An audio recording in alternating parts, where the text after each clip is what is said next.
আসেন আবার আম্মা আমিনার কাছে ফিরে যায়। আম্মা জান আমিনা বলতে লেগেছে, আমার সময় কাছে কাছে এসে গেছে, আমার মুহাম্মদ দুনিয়া জমিনে আসবে। আমি আমিনা বড় খুশিতে রয়েছি, কেননা আমার সাথে অনেক কিছু ঘটনা ঘটতে লেগেছে। এমন করে নবী আলাইহিস সালাম রয়েছে, মুবারকবাদ দিচ্ছে, সালাম দিচ্ছে। আম্মা জান আসিয়া এসে সালাম দিয়েছে। এ যুবকেরা, তরুণেরা, যুগে যেমন করে নবী আলাইহিস সালাম দের আলিয়ারা এসে সালাম দিতে লেগেছে। হযরতে মা মারিয়াম আলাইহিস সালাম, তিনি ঈসা আলাইহিস সালামের আম্মা জান, তিনি আম্মা আমিনাকে সালাম দিয়েছে, মুবারকবাদ দিয়ে বলেছে, ও মা আমিনা, সাইয়্যিদুল মুরসালিনকে গর্ভে পেয়েছে। পৃথিবী কোটি কোটি মা এসেছে, আসবে, মা আমিনারে তোমার মতো মা দ্বিতীয় কেউ হয়নি, আর হবে না, কেননা দুনিয়ার সুলতানকে তুমি তোমার কপালে পেয়েছো। এইভাবে প্রশংসা করতে লেগেছে। আম্মা আমিনা বলতে লেগেছে, আমি অবাক হয়ে গেলাম। রাত আস্তে আস্তে গভীর হতে লেগেছে, আমার বাচ্চা দুনিয়া আসার সময় হচ্ছে। আমি আমিনা দেখতে লাগলাম, আমার ঘরটা আলোয় আলোকিত হয়ে গেল, কোথা থেকে নূরে জ্যোতি আলো। আমি আমিনা দেখতে লেগেছি, সুন্দরী সুন্দরী রমণী গায়েবী আমার ঘরে প্রবেশ করেছে। আমি আমিনা জিজ্ঞাসা করতে লাগলাম, মা আপনারা কারা? ওই রমণীরা বলতে লাগলো, আম্মা আমিনা, আমরা দুনিয়ার কোন নারী নয়, আল্লাহর নবী আসবে তার আম্মা সেবার জন্য আল্লাহর জান্নাত থেকে এসেছি, আমরা এখন আল্লাহর জান্নাতি হো।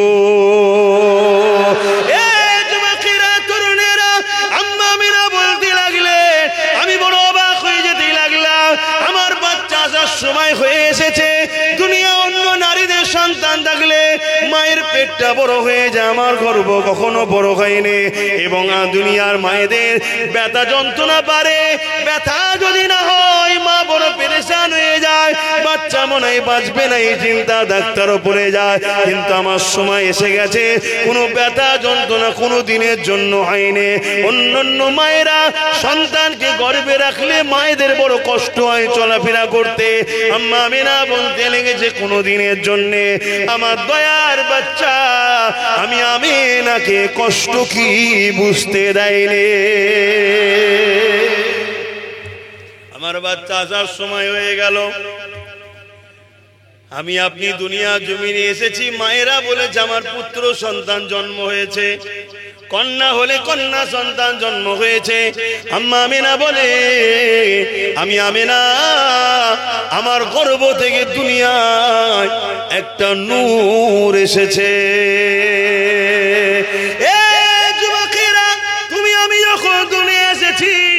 তোমার নাবির সাথে আমার নাবির সাথে মায়ের নাবির কানেকশন ছিল।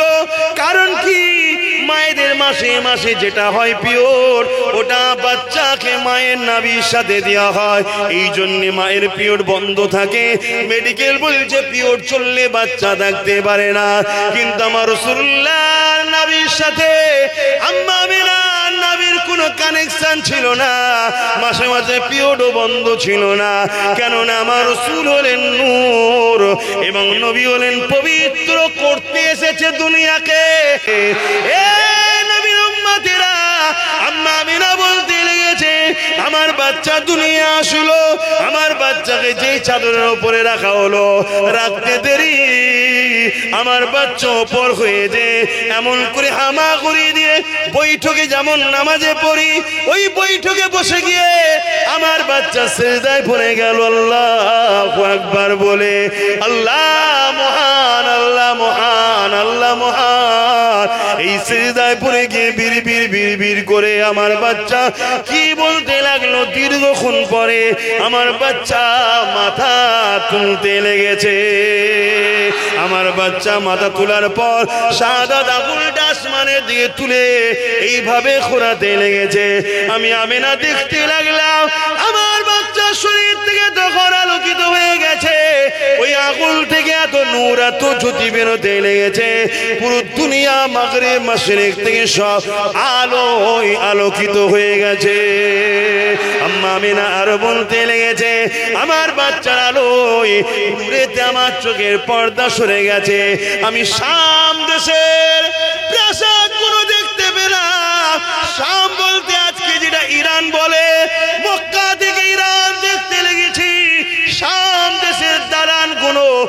তৎকালীন সময় যে কিসরা কাইসার রাজা মহারাজারা ছিল তাদের বালাখানা কোনো দেখতে লেগেছে এবং পারস্যের 1000 বছরের আগুনের যে কুণ্ডু ছিল উপাসনা তারা করত, ওটা অটোমেটিক আমার বাচ্চা যখনই আসলো দপ করে নিভিয়ে বন্ধ হয়ে যায়। আরো জোরে বলুন সুবহান। আর একটুখানি আগিয়ে চলে আল্লাহ নবী প্রতি সোমবার দিন রোজা রাখতেন। সাহাবাহুরা জিজ্ঞাসা করেছিলেন, ইয়া রাসূলুল্লাহ হাবিবাল্লাহ, আপনি সোমবার দিন কেন রোজা রাখেন? আল্লাহ নবী বলেছিলেন, এ বাবা সাহাবারা, এই সোমবার দিনটা হলো আমার মিলাদের দিন, আমার মৌলুদের দিন। এই দিনে আমি দুনিয়া জমিনে এসেছিলাম, এই জন্য আমি শুকরানা এই দিনে আমি রোজা রেখে থাকি। একবার এসেছেন, একটা রোজা রাখলি তো হতো না, প্রতি সোমবারই রাখি। আল্লাহ নবী 40 বছর বয়স হয়ে গেল, নবী আমার নবুয়তের ডিউটিতে কাজে জয়েন্ট হয়ে গেলেন। এখানে একটা কথা আপনাদেরকে জানিয়ে দিই, আমাদের সমাজে একদল মানুষ প্রচার করে বেড়ায় নবী নাকি 40 বছর বয়সে নবী হয়েছে। নাউযুবিল্লাহ মিন জালিক। এই আকীদা ধারণ করলে ঈমান চলে যাবে, ঈমান চলে গেলে আমাদের পাওয়ার শেষ হয়ে যাবে, জালিমরা আমাদেরকে মিটিয়ে দেবে। আমার নবী পাক 40 বছর বয়সে নবী হয়নি, আমার নবী পাক 40 বছর বয়সে নবুয়াতের কাজ শুরু করেছে। আল্লাহ, লেগুন আমার ভাইদের জানা দরকার আছে না? নাই তো গুমরা করে ফেলবে তো। মুখ ভর্তি দাঁড়িয়ে, মাথায় টুপি, নামাজ, তাহাজ্জুদ, কপালে দাগ হয়ে গেছে, নবীকে জানে 40 বছর বয়সে নবী হয়েছে, তো ও বেঈমান জাহান্নামে ঢুকলে আর বেরোবে কোনোদিন? তাহলে এগুলো তো জানাতে হবে নাকি আমার নবী সম্বন্ধে? আমি কি ভুল করছি? যুবকরা বলো, শুনতে ইচ্ছুক তো নাকি? চাকরির লেটার পেয়েছে অনেক আগে, আমাদের হয় না? আর ডিউটি করে 1 তারিখ থেকে, সামনের মাসের 1 তারিখ থেকে ডিউটিতে জয়েন্ট হবে। আমার নবী নবুয়াত পেয়েছে যখন কোনো কিছুই ছিল না। আল্লাহ যখন নিজেকে জাহির করতে চাইলেন, তখন আল্লাহ কুন কাফ নুন হো যা ফায়াকুন একটা নূর হলো, যার নাম আল্লাহ রাখলেন মুহাম্মদ রাসূল। জোরে বলুন সুবহানাল্লাহ। সেদিন থেকে আমার নবী আল্লাহর কাছে নবী, আমাদের কাছে কি নবী তাহলে নয়? এ বিষয়ে আর একটা কথা বলি, হযরতে জিবরাইল আলাইহিস সালামকে আল্লাহ নবী একদিন জিজ্ঞাসা করেছিলেন, ও হযরতে জিবরাইল, আপনার বয়সটা কত? হযরতে জিবরাইল বলেছিলেন, ইয়া রাসূলুল্লাহ হাবিবাল্লাহ, আমি একটা নমুনা আপনাকে শোনাচ্ছি, আপনি হিসাবটা ধরে নেন। কি নমুনা শুনিয়েছিল? হযরতে জিবরাইল বলেছিলেন, ও রব্বি আল্লাহ পাক, আমাকে যখন বানানো হয়েছিল, আমি সৃষ্টি হয়েছিলাম যখন, তখন না মিকাইল ছিল, ইসরাফিল ছিল, আজরাইল ছিল, না জমিন ছিল, আসমান ছিল, না ফারিস্তা ছিল, না জান্নাত জাহান্নাম ছিল, কোনো কিছুই ছিল না। আদম ছিল না, মুসা কালিমুল্লাহ ছিল না, ঈসা রূহুল্লাহ ছিল না। ও রব্বি আল্লাহ, ও ইয়া রাসূলুল্লাহ হাবিবাল্লাহ, আমি যখন সৃষ্টি হয়ে মাথাটা তুললাম, আল্লাহ পাকের আরশ আজিমের নিচে একটা নূরের চাদর রয়েছে, ওই জ্যোতি নূরের লাইটিং এর চাদরে একটা তারার মতো চমক দেখেছিলাম। ওই চমকটা দেখে আমি বড় দিবানা হয়ে গেলাম। প্রতিটা মানুষ বা প্রতিটা ব্যক্তি সুন্দরকে সবাই পছন্দ করে, এই জন্য জিবরাইল আলাইহিস সালাম বলে, ইয়া রাসূলুল্লাহ হাবিবাল্লাহ, ওই নূর আলো তারাটা জ্যোতিটা চমক দেখে এত সুন্দর ছিল, আমি বড় দিবানা হয়ে গেলাম। আমি দেখার জন্য তাকিয়ে রইলাম। একদিন যাই, দুদিন যাই, এমন করে দেখা যায় 70,000 বছর কেটে যাবার পরে ওই তারাটা দ্বিতীয়বার চমকে উঠেছিল। দ্বিতীয়বার দেখার পরে ইয়া রাসূলুল্লাহ রাসূলুল্লাহ হাবিবাল্লাহ, আমি আরো দিবানা হয়ে গেলাম দ্বিতীয়বার দেখার জন্যে। আবারও 70,000 বছর ধরে অপেক্ষা করলাম। 70,000 বছর পরে ওই তারাটা আবার দ্বিতীয়বার উদিত হলো। ইয়া রাসূলুল্লাহ হাবিবাল্লাহ, আমি দেখার জন্য আরো বেতাব বেচাইন হয়ে উঠলাম। এইভাবে 70,000 বছর ছাড়া ছাড়া একবার একবার করে ওই নূরের ঝলকটা দেখতাম, ওই তারার চমকটা দেখতাম। ইয়া রাসূলুল্লাহ হাবিবাল্লাহ, ওই তারাটাকে আমি মোট 72,000 বার দেখেছি। এই কথাটা যখনই শেষ হয়ে যায়, আল্লাহ নবী মুচকে এসে বলেছিল, জিবরাইল রে, ওই তারাটা হলো আমি মুহাম্মদ রাসূল। আরো জোরে বলুন সুবহান।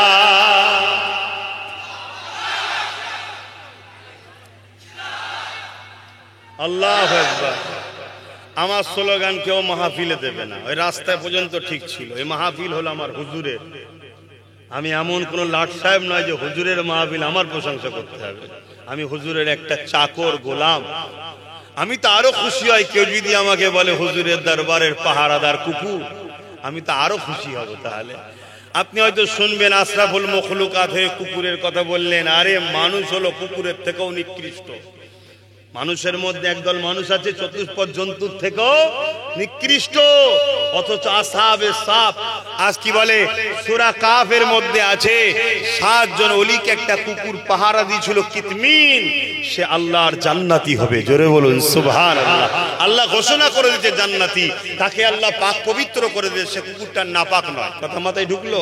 তাহলে 7 জন ওলিকে ভালোবেসে যদি জান্নাত যাওয়া যেতে পারে, আরে ওলি তো সে হয় যে মোহাম্মদ রসুলের উপরে ঈমান আনে, মুহাব্বত করে। জোরে বলুন সুবহানাল্লাহ।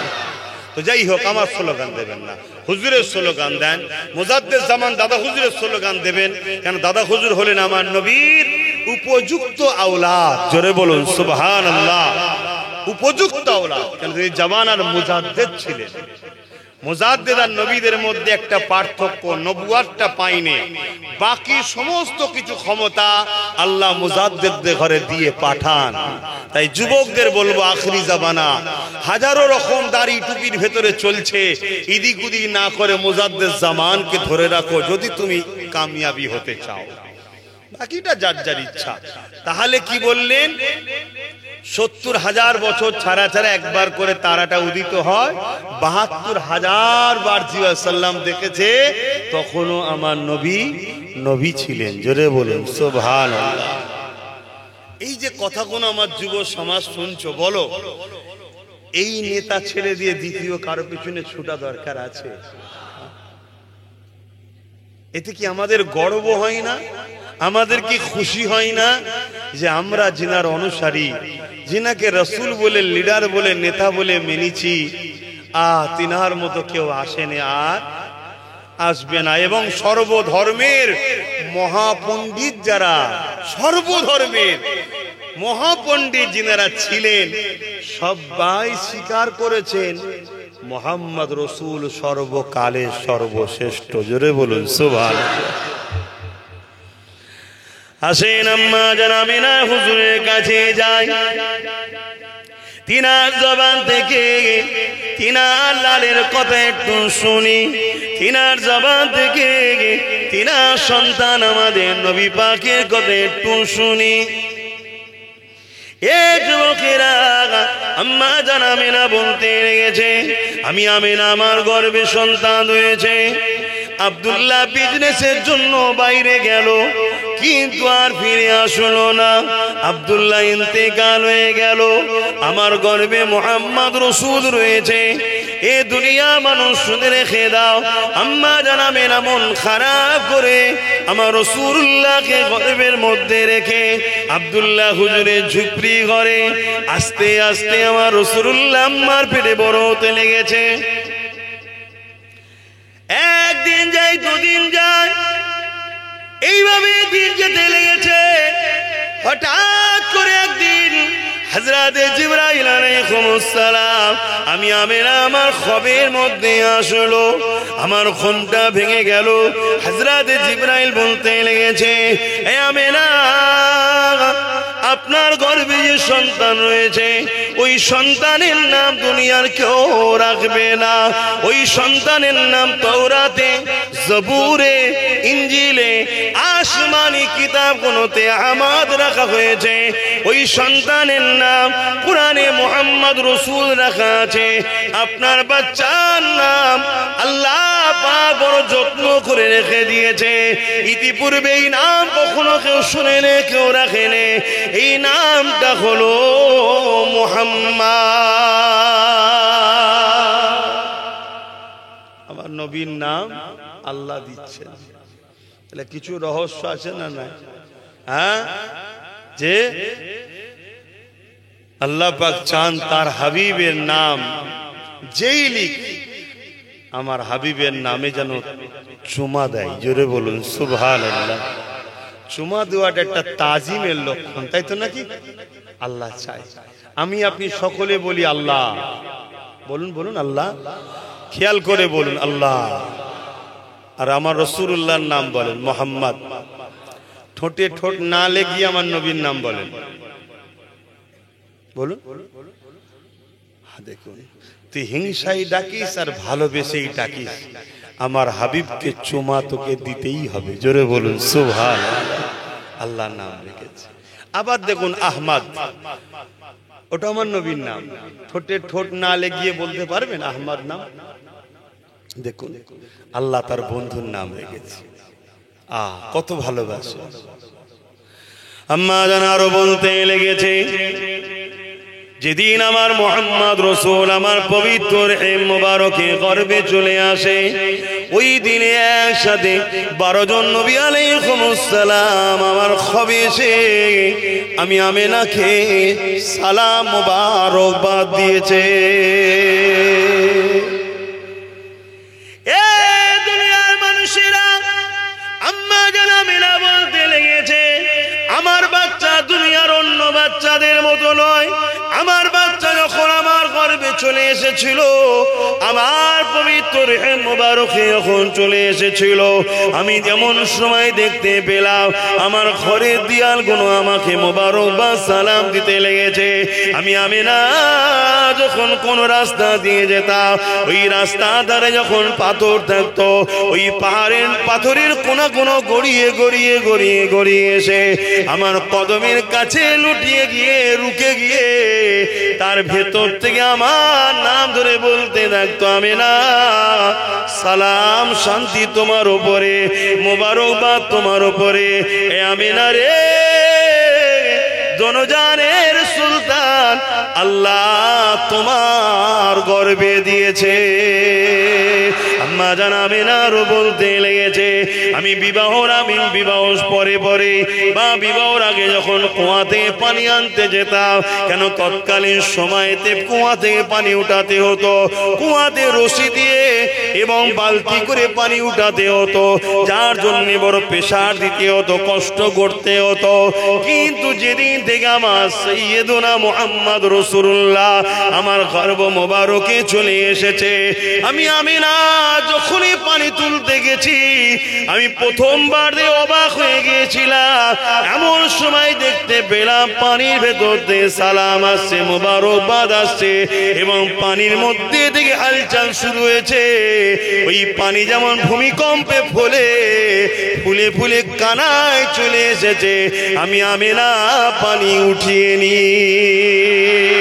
শুধু এটা নয়, আম্মা আমিনা বলতে লেগেছে, এই দৃশ্য হয়ে যাবার পর এলাকার নারীরা সবাই কুয়ার ধারে গিয়ে অপেক্ষায় থাকতো আমি আমিনা কখন যাব। যখন আমি যেতাম পানি ওইভাবে সালাম দিয়ে উঠে আসতো। আমি পানি উঠিয়ে নিবার পরে সমস্ত নারীরা আমাকে বলতো, আমিনা রে চলে যাবেন না, আপনি চলে গেলে পানি নেবে যাবে, দাঁড়িয়ে থাকুন, আমাদেরকে কষ্ট করতে হবে না, কুয়ার পানিটা আমরা উঠিয়ে নি। আরো জোরে বলুন সুবহান। বলো আমার নবীর এই কথাগুলো শুনে তোমাদের মধ্যে একটা আনন্দ আসছে, হ্যাঁ কি না? কার কার আসছে একটু আল্লাহকে সাক্ষী রেখে হাত তুলে বলো তো। শুকরিয়া আদায় করে আল্লাহর নামে জয়গান দাও। নারে তাকবীর, নারে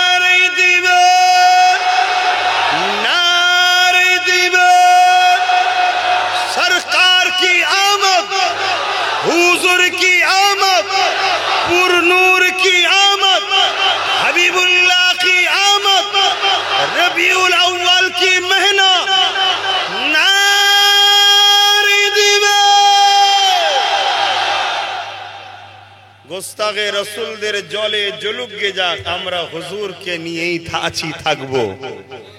বলুন ইনশাআল্লাহ। তাহলে একটা জীবনী যখন তৈরি হবে, হুজুরের ছোটবেলার আলোচনাটা বাদ দিয়ে হবে নাকি? ছোটবেলার আলোচনার মাহফিলকে কি বলা হয়? মিলাদের মাহফিল। বলুন কি বলা হয়? মিলাদের মাহফিল। নবী নূরলে যেখানে আলোচনা হয় নূরিয়াতের মাহফিল। খতমে নবুয়াত নিয়ে আলোচনা হলে খতমে নবুয়াতের মাহফিল। হুজুরের সুরাত নিয়ে আলোচনা হলে সুরাতুন নবীর মাহফিল। আখলাক নিয়ে আলোচনা হলে আখলাকুন নবীর মাহফিল। কথা বুঝে আসছে? এই মাসটাই এলে নবীর গোলামরা, আহলে সুন্নাত আল জামাআতের আকীদার মানুষেরা তারা কি করে? নবীর ছোটবেলার আলোচনা করে। জোরে বলুন সুবহানাল্লাহ। আরে একটুখানি আগিয়ে যান। আল্লাহ নবী দাদা যান হযরত আব্দুল মুত্তালিব, যিনি মক্কা শরীফের সর্দার ছিলেন, কাবার দায়িত্ব ছিলেন, পুরো মক্কা তিনি সর্দার ছিলেন। আবরাহা রাজা বাদশা যখন কাবা শরীফকে ভাঙতে এসেছিল, আব্দুল মুত্তালিব হুজুরের ইতিহাস তো আপনারা সবাই জানেন। নবীর দাদার 5 মিনিটে দুটো কথা বলবো। কি নবীর দাদার কথা একটু শোনেন নাকি? দুটো কথা বলি। আরে কি না বলবেন তো, না গরমে কষ্ট হচ্ছে? আরে হুজুরের মহব্বত থাকলে গরম কেন? পুলসিরাতের উপর দিয়ে পার হবে, বুঝতেও পারবে না। তলায় জাহান্নামের আগুন দাউ দাউ করে জ্বলছে। যখন নবীর আশিকরা পার হবে, জাহান্নাম চিৎকার দিয়ে বলবে, আল্লাহ, যাদের দিলে আপনারও আপনার হাবিবের প্রেমের আগুন অর্থাৎ ঈমানের আগুন জ্বলছে, এদেরকে তাড়াতাড়ি পার করান আল্লাহ। জোরে বলুন সুবহানাল্লাহ। সেই দিলে বাতি জ্বালাও, সেই ঈমানি জোশ জ্বালাও। আজ আমরা বিভিন্ন জায়গায় উঠা বসা করি, যেসব জায়গায় উঠা বসা করলে আল্লাহ অখুশি হয় তাও আমরা চলে যাই, আর যে জায়গায় বললে আল্লাহ খুশি হবে সে জায়গা থেকে আমরা দূরে এখানে চলে যাই। এটা ভাবতে হবে। আমার নবী পাকে দাদা জান হযরত আব্দুল মুত্তালিব মক্কা শরীফের সর্দার ছিল, তিনার দায়িত্বে কাবা শরীফ ছিল। এই সময় আবরাহা বাদশা কাবা শরীফকে ভাঙতে এসেছিল। আবরাহা বাদশা ধর্মের দিকে একজন খ্রিস্টান ছিল, সে বড় অহংকারী বাদশা ছিল। আল্লাহর কাবাতে মানুষের এই ভিড়টা দেখে তার সহ্য হতো না, তাই সে কাবাকে ভাঙতে চেয়েছে।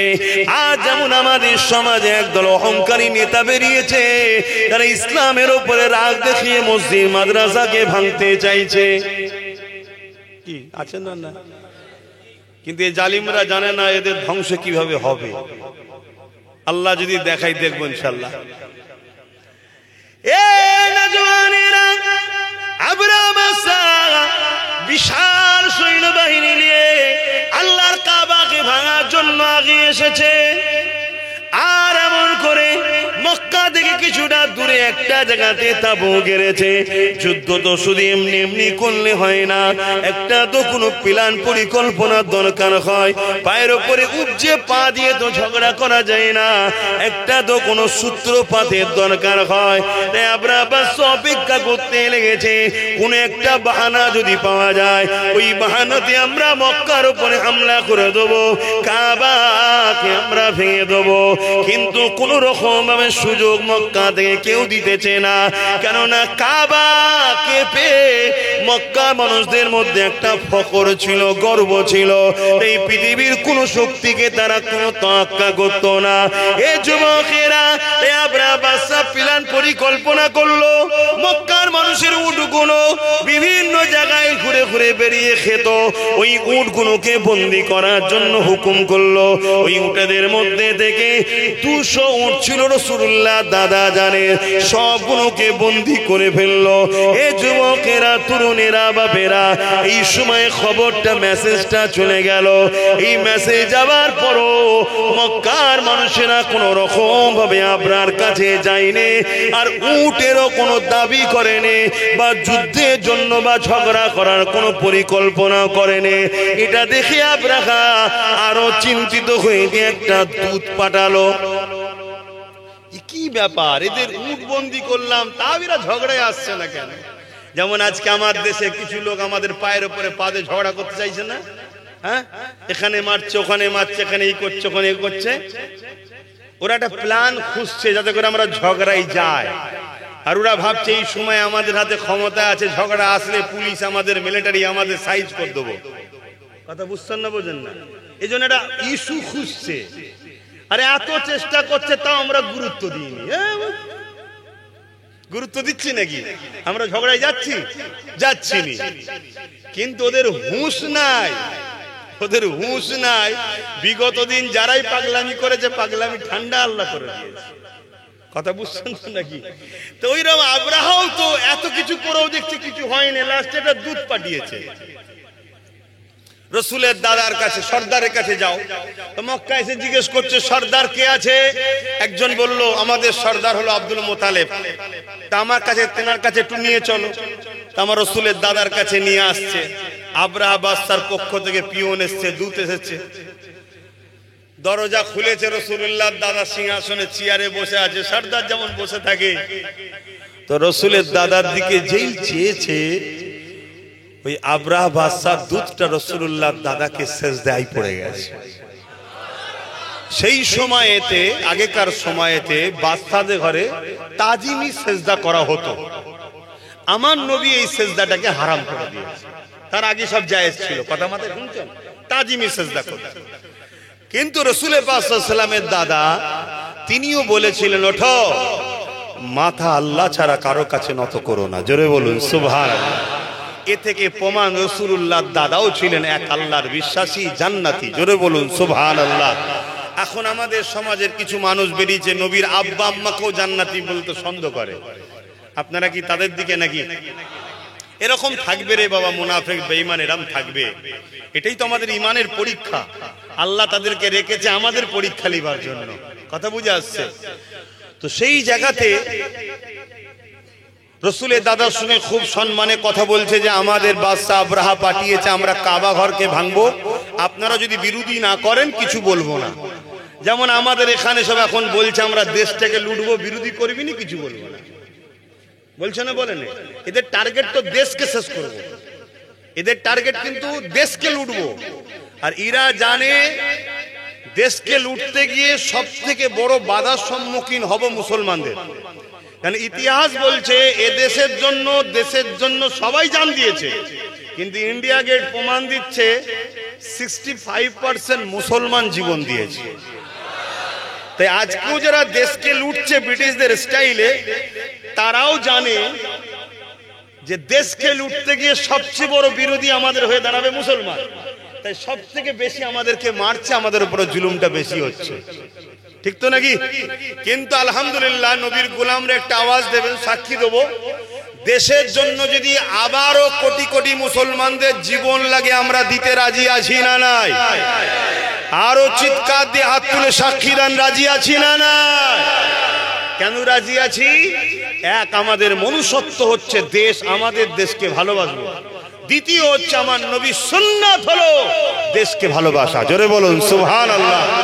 আমার নবীর দেশ ছিল মক্কা, নবী মক্কাকে ভালোবেসেছে।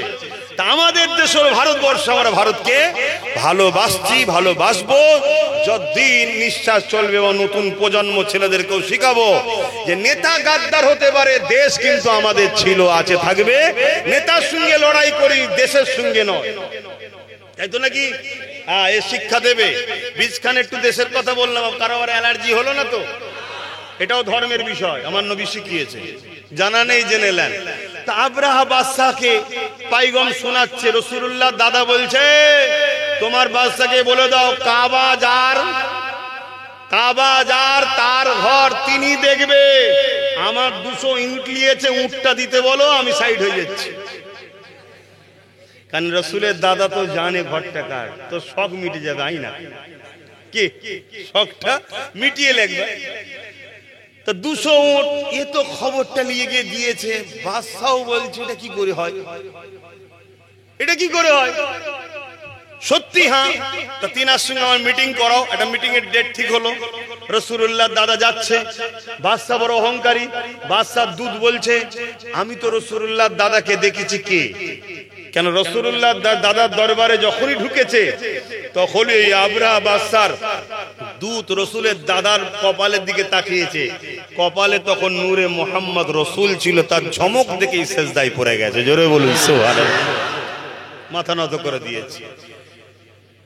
তো রাসূল পাক সাল্লাল্লাহু আলাইহি ওয়াসাল্লামের দাদার বিষয়ে ওই দূত রাজাকে বুঝাচ্ছে, আবরাহাকে, বাদশাকে, উনি কিন্তু খুব ভিআইপি মানুষ, খুব ভালো মানুষ, কোন সম্মানীয় মানুষ। রাজা তো খেপে গেল, তুই আমার খাস আর গুণ গাইছিস ওর? যেমন আমার রাজ্যে কিছু লোক আমার নওশাদের তারিফ করে, অনেক আবার রেগে যায়, তুই আমার দলের হয়ে ওর প্রশংসা করছিস কেন? কথা বুঝে আসছে না? নাই, আরে সত্যকে তো সত্য বলতে হবে। তো সেই জায়গাতে তখন এই তারিফে আবরাহা খেপে গেছে, খেপে গিয়ে আরো অহংকার হয়ে বসছে। রাসূলুল্লাহ দাদা যেই ঢুকছে ঘরের মধ্যে, আবরাহা বাদশা উঠে দাঁড়াচ্ছে। জোরে বলুন সুবহানাল্লাহ। কেন? দোনো জাহানের সুলতান তখন রাসূলুল্লাহ দাদার কপাল মুবারকে রয়েছে। জোরে বলুন সুবহানাল্লাহ। তুই তো কোথাকার একটা ছোট রাজা রে, দোনো জাহানের সুলতান আসছে, তার দাদার কপালের সাথে দাঁড়াতে হবে না? হবে না? হ্যাঁ। তো যাই হোক, অনেক কথা হলো, 200 উট দিয়ে দাও, চলে যাচ্ছি, একই কথা।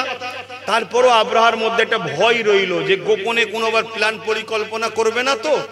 এক কাজ করো, আমার সৈন্য বাহিনীগুলোকে যে দেখাও। সৈন্য দেখানো হয় না? যেমন আমার দেশে 26শে জানুয়ারি প্যারেড হয় না, সব সৈন্য বেরোই তো নাকি? কেন? দেখানো হয়, দরকার আছে।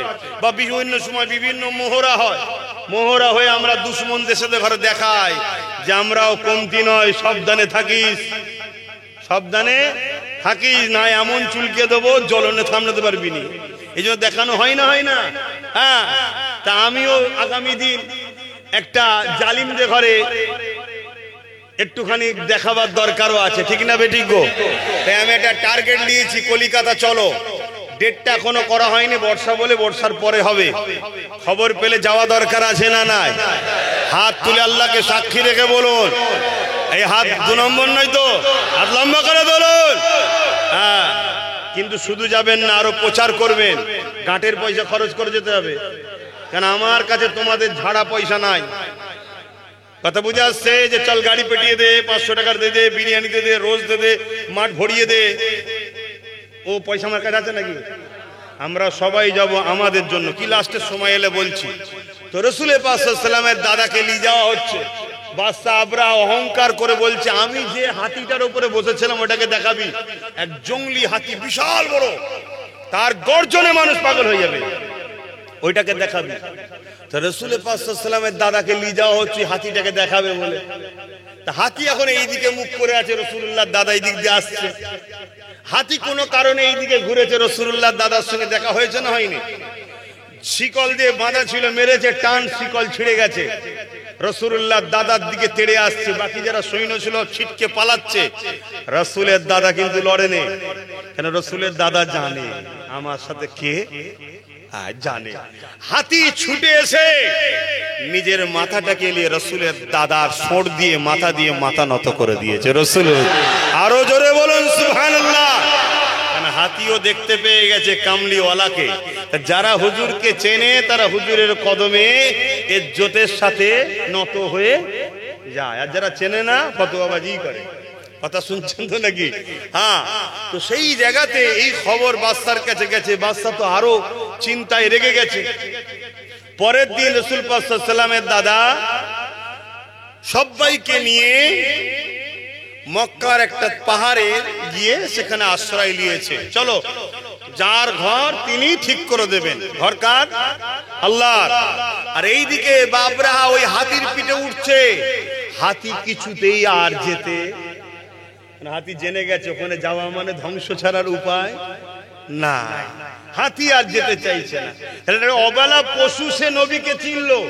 আর আশরাফুল মখলুকাত হয়ে যদি আমরা নবী না চিনি, তাহলে আমরা মন চতুষ্পদ জন্তুর থেকে নিকৃষ্ট হব না? হব না? হ্যাঁ, এটা মাথায় নিন, বুঝুন।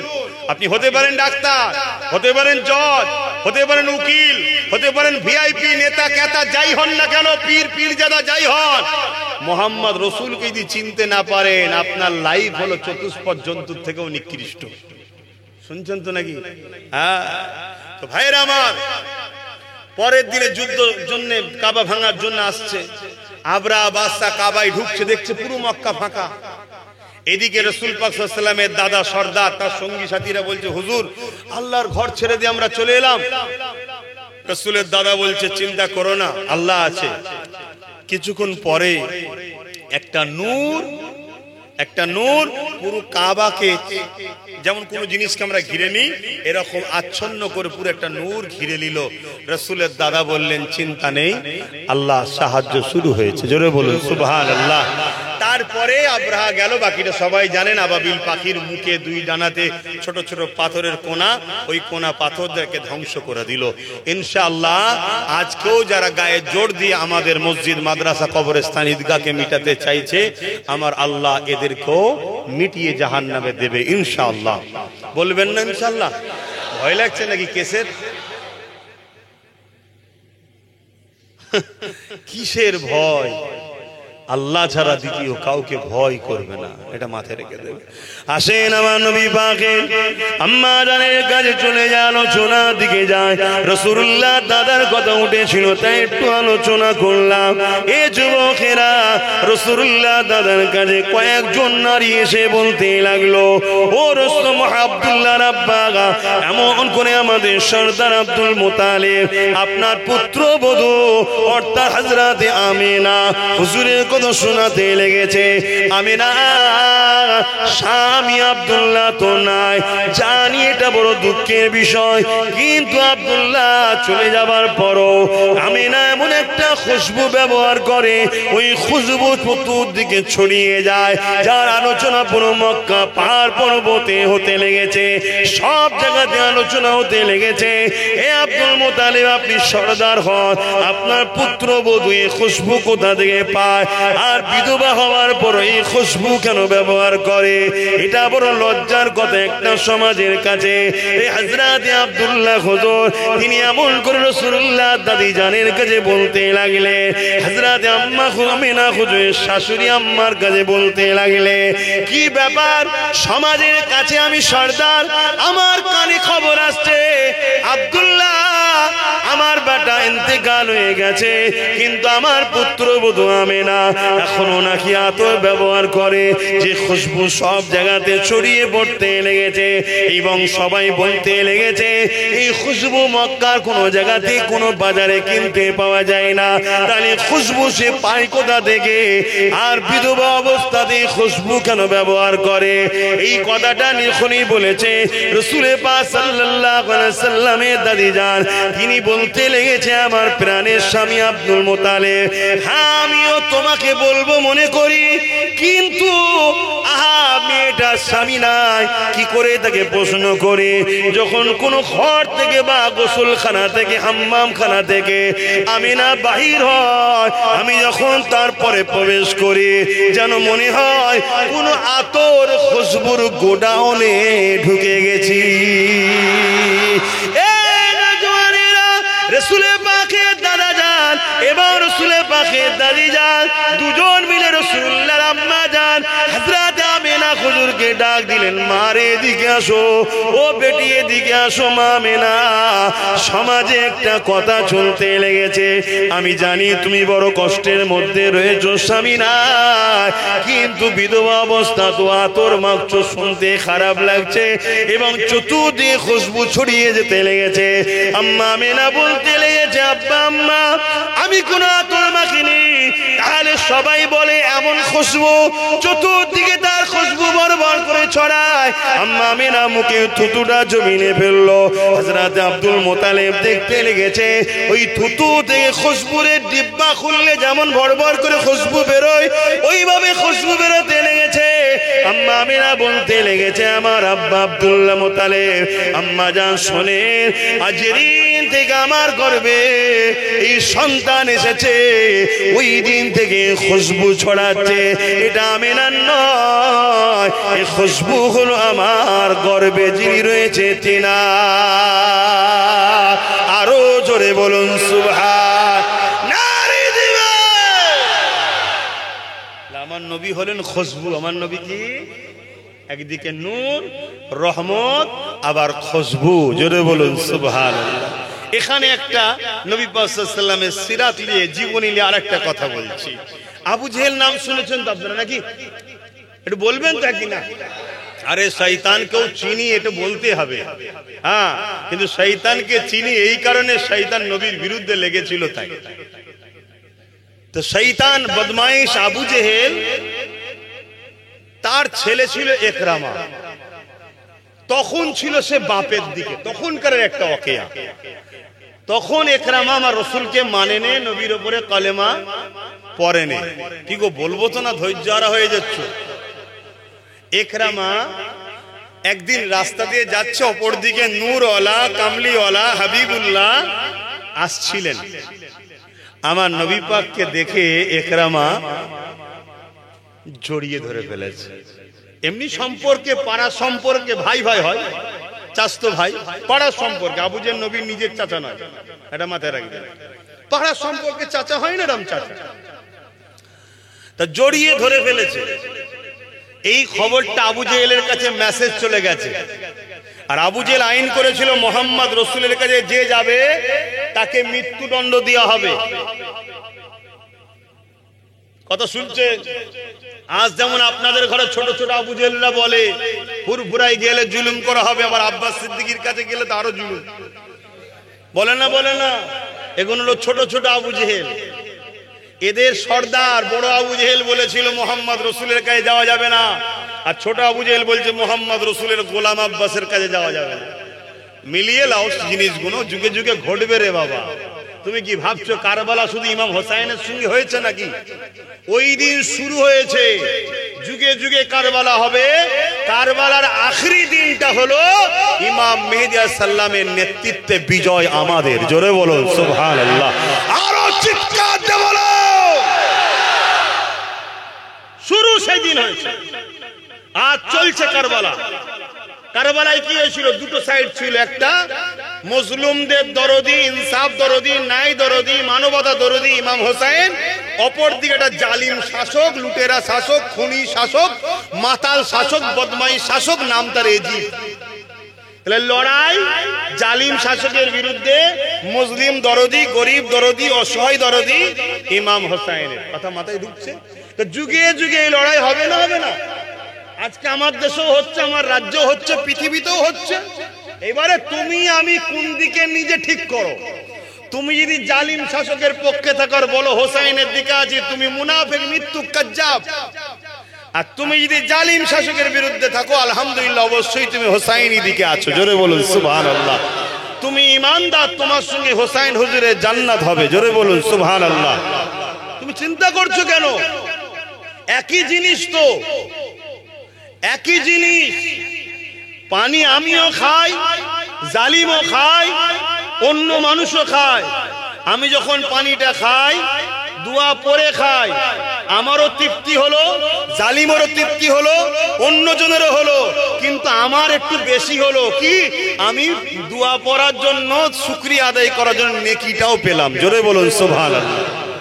একই জিনিস, অন্যজন ইনকাম করে, আমিও ইনকাম করি। যদি ইনকামটা হালাল হয়, অন্যজন ইনকাম করলো, খেলো, পেট ভরলো, দুনিয়ায় ক্লিয়ার হয়ে গেল।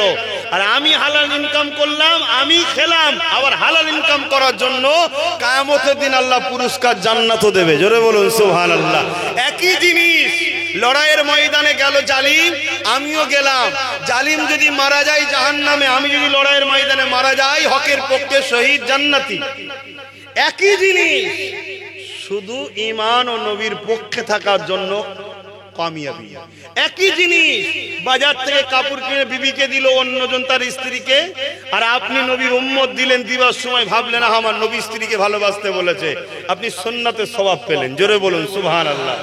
শুধু নিয়তটা, কিন্তু শর্ত নবীর গোলামি। গোলামি ছাড়া তুমি যত ভালো নিয়তি করো, ঈমান না থাকলে কিচ্ছু হবে না। তো যাকে অন্যদিকে চলে যাচ্ছে, ইকরামার কথা একটু বলে দিই, কারণ এটাতে আমার যুবকদের জন্য একটা ভালো নসিহত আছে। ইকরামা ইসলাম কবুল করেনি বাপের দিকে, আবু জেহেলের দিকে। তখন রাসূলকে দেখে কিন্তু নবীকে দেখে জড়িয়ে ধরে ফেলেছে। এই খবর আবু জেহেলের কাছে গেছে। আবু জেহেল রাগেতে হুকুম দিল কি, যাও আমার ছেলেকে এমন জায়গায় বেঁধে দাও যেখানে জীব জন্তু পশু পাখি রয়েছে, হিংস্র পশুরা রয়েছে, এমন জায়গা দেখে পাহাড় বালি পাথর এলাকা হলো, জঙ্গল আছে, সেখানে বেঁধে দাও যাতে করে আমার ছেলেকে ছিঁড়ে ছিঁড়ে পশুরা খায়। কেন? অপরাধ কি? মোহাম্মদ রসুলকে জড়িয়ে ধরে ফেলেছে, মানে নেই, ধরে ফেলেছে, শুধু এইটুকু। তো সেই জায়গাতে ইকরামাকে যখন নিজে বেঁধে দেওয়া হলো, তৎকালীন সময় রশি দিয়ে হাতে পায়ে যেভাবে ছিল বেঁধে দিয়েছে, জঙ্গল থেকে হিংস্র পশুরা আসছে। ইকরামা বলছে চতুর্দিকে আমাকে ঘিরে দাঁড়িয়ে যাচ্ছে, কেউ আমার কাছে আগিয়ে এসে আমাকে কেউ খাচ্ছে না। আমি একটা সময় ধৈর্য হারা হয়ে বললাম, তোমরা খাচ্ছ না কেন? তার ভাষাতে বলছে খাচ্ছ না কেন? তার মধ্যে থেকেই একটা বড় পশুর জবান খুললো, সে হুবহু মানুষের নেই কথা বলতে লেগেছে। ইকরামা, মানুষকে তো আমরা খেতাম, কিন্তু তোমায় খেতে পারছি না, তোমাকে খাওয়া আমার চলবে না, আমাদের জন্য নিষেধ হয়েছে। কেন? তোমার গা থেকে মোহাম্মদ রসুলের খুশবু বেরোচ্ছে। জোরে বলুন সুবহানাল্লাহ, আরো জোরে বলুন সুবহানাল্লাহ, নারায়ে তাকবীর। আমি যুবক সমাজকে বলতে চাইছি, তুমি আমি অন্যায় করছি, তুমি আমি ভুল করে ফেলেছি, যদি তোমার আমার এই অন্তরে মোহাম্মদ রসুলের নামকে রক্ষিত করতে পারি, প্রেম আদবের সম্মান যদি দিলের মধ্যে রাখতে পারি, কাল কিয়ামতের ময়দানে বিচারের পরে আল্লাহর জাহান্নামও তোমাকে পুড়াবে না ইনশাআল্লাহ। কারণ যে দিলে মোহাম্মদ রসুল রয়েছে, ওখানে আবু জেহেলের ছেলে ইকরামা ঈমান আনেনে, শুধু জড়িয়ে ধরেছে, খুশবু বাইর হওয়ার জন্য হিংস্র পশুগুলো খাচ্ছে না।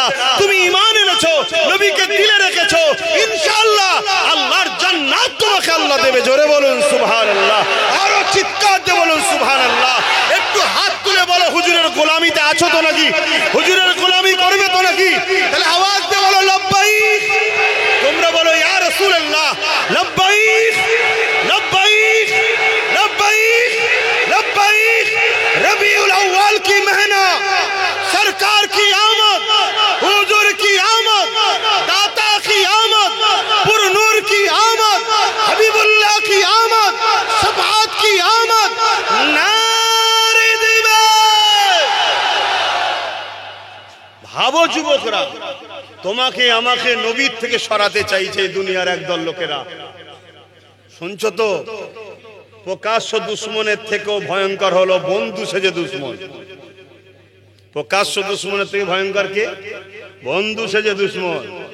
তাই মাথায় রাখবেন কথাগুলো, মাথায় রাখবেন কথাগুলোকে, হুজুরকে মহব্বত করুন। হাজারো উলামা আছে, ভালোবাসুন আলেমদের ঘরে, নবীর ওয়ারিস, কিন্তু নবীর ওয়ারিস দাবি করে নবীকে চিনাচ্ছে না, সে কেমন ওয়ারিস ভাই? তাহলে সেই মাহফিল থেকে দূরে থাকা দরকার আছে না নাই? সেই উলামা থেকে দূরে থাকা দরকার আছে না নাই? ভাবো ভাবো। मदीना याद कर लेना ना दिल को चैन आए तो मदीना याद कर लेना। जो कोई गम सताए तो मदीना याद कर लेना। ना दिल को चैन आए तो मदीना याद कर लेना। उम्र जिंदगी में गम के दिन तो आई जाती है। उम्र जिंदगी में गम के दिन तो आई जाती है। जो कोई गम सताए तो मदीना याद कर लेना। अल्लाहुम्मा सल्ली अला।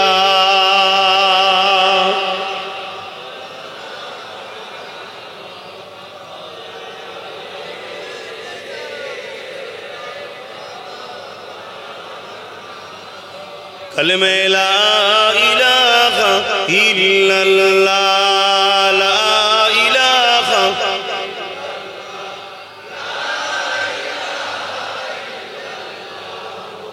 মোহাম্মদ حسبي ربي جل الله ما في قلبي خير الله نور محمد صلى الله حق لا إله إلا الله لا إله إلا الله محمد رسول الله لا إله إلا الله لا إله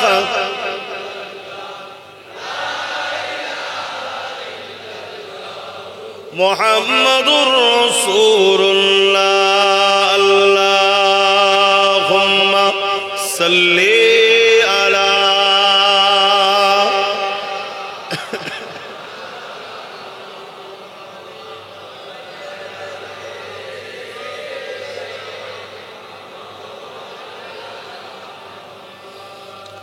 وقال الله تعالى في كلام المزيد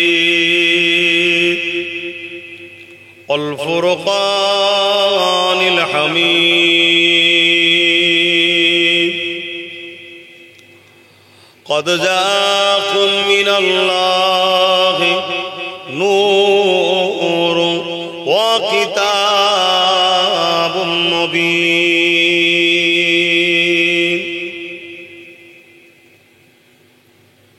وقال الله تعالى في كلام المزيد والفرقان الحميد قل بفضل الله وبرحمته فبذلك فليفرحوا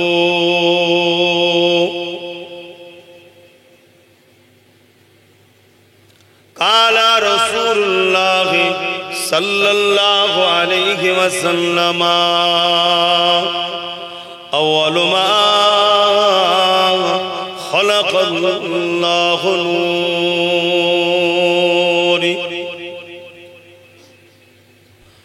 উপস্থিত আমার আব্বাজানেরা, আমার নওজোয়ান তরুণেরা, যুবকেরা, ছোট ছোট বাচ্চারা,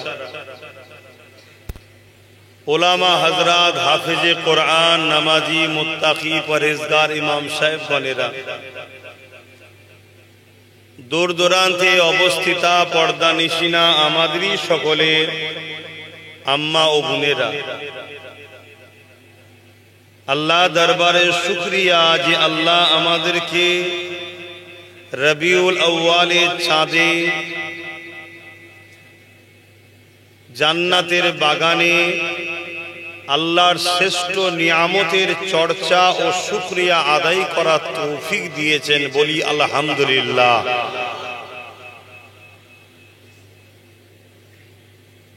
কোরআন শরীফ কালামুল্লাহ, আল্লাহর কথা, পেয়েছি হুজুর পাক সাল্লাল্লাহু আলাইহি সাল্লামের জবানে, হুজুরের ওসিলায়। আফজালুল ইবাদ নামাজ সালাত, সেটাও পেয়েছি হুজুরের ওসিলায়। এবং আমার আল্লাহ তিনি কুল কায়নাতকে তৈরি করেছেন, সবকিছুর লক্ষ্য হলো তিনার বন্ধু মুহাম্মদ সাল্লাল্লাহু আলাইহি ওয়াসাল্লামের জন্য। এই মাসের 12 তারিখ সোমবার শবে সাদেকের সময় 570 খ্রিস্টাব্দে 12 রবিউল আউয়ালে সোমবার শবে সাদেকের সময় আল্লাহর বন্ধু দোনো জাহানের সুলতান নবীদের নবী আহমদ মুস্তফা মোহাম্মদ মুস্তফা সাল্লাল্লাহু আলাইহি ওয়াসাল্লাম দুনিয়ার বুকে উপস্থিত ও হাজিরি বা মৌলুদ মিলাদ হয়েছিল। মিলাদ শব্দটা আরবি কথা, যার বাংলা মানে জন্ম, কিন্তু হুজুরের শানে আমি জন্ম এজন্যে বলছি না, কেন আমার নবীর সৃষ্টি দুনিয়াবি জিন্দেগি 63 বছরের জন্য এসেছেন। কিন্তু আমার নবী পাক সাল্লাল্লাহু আলাইহি সাল্লামের সৃষ্টি যখন বাপ আদম আলাইহিস সালাম পানি কাদার সঙ্গে মিলেছিল তারও হাজারো হাজারো বছর আগে আমার মুহাম্মদ রাসূল নবী ছিলেন। জোরে বলুন সুবহানাল্লাহ।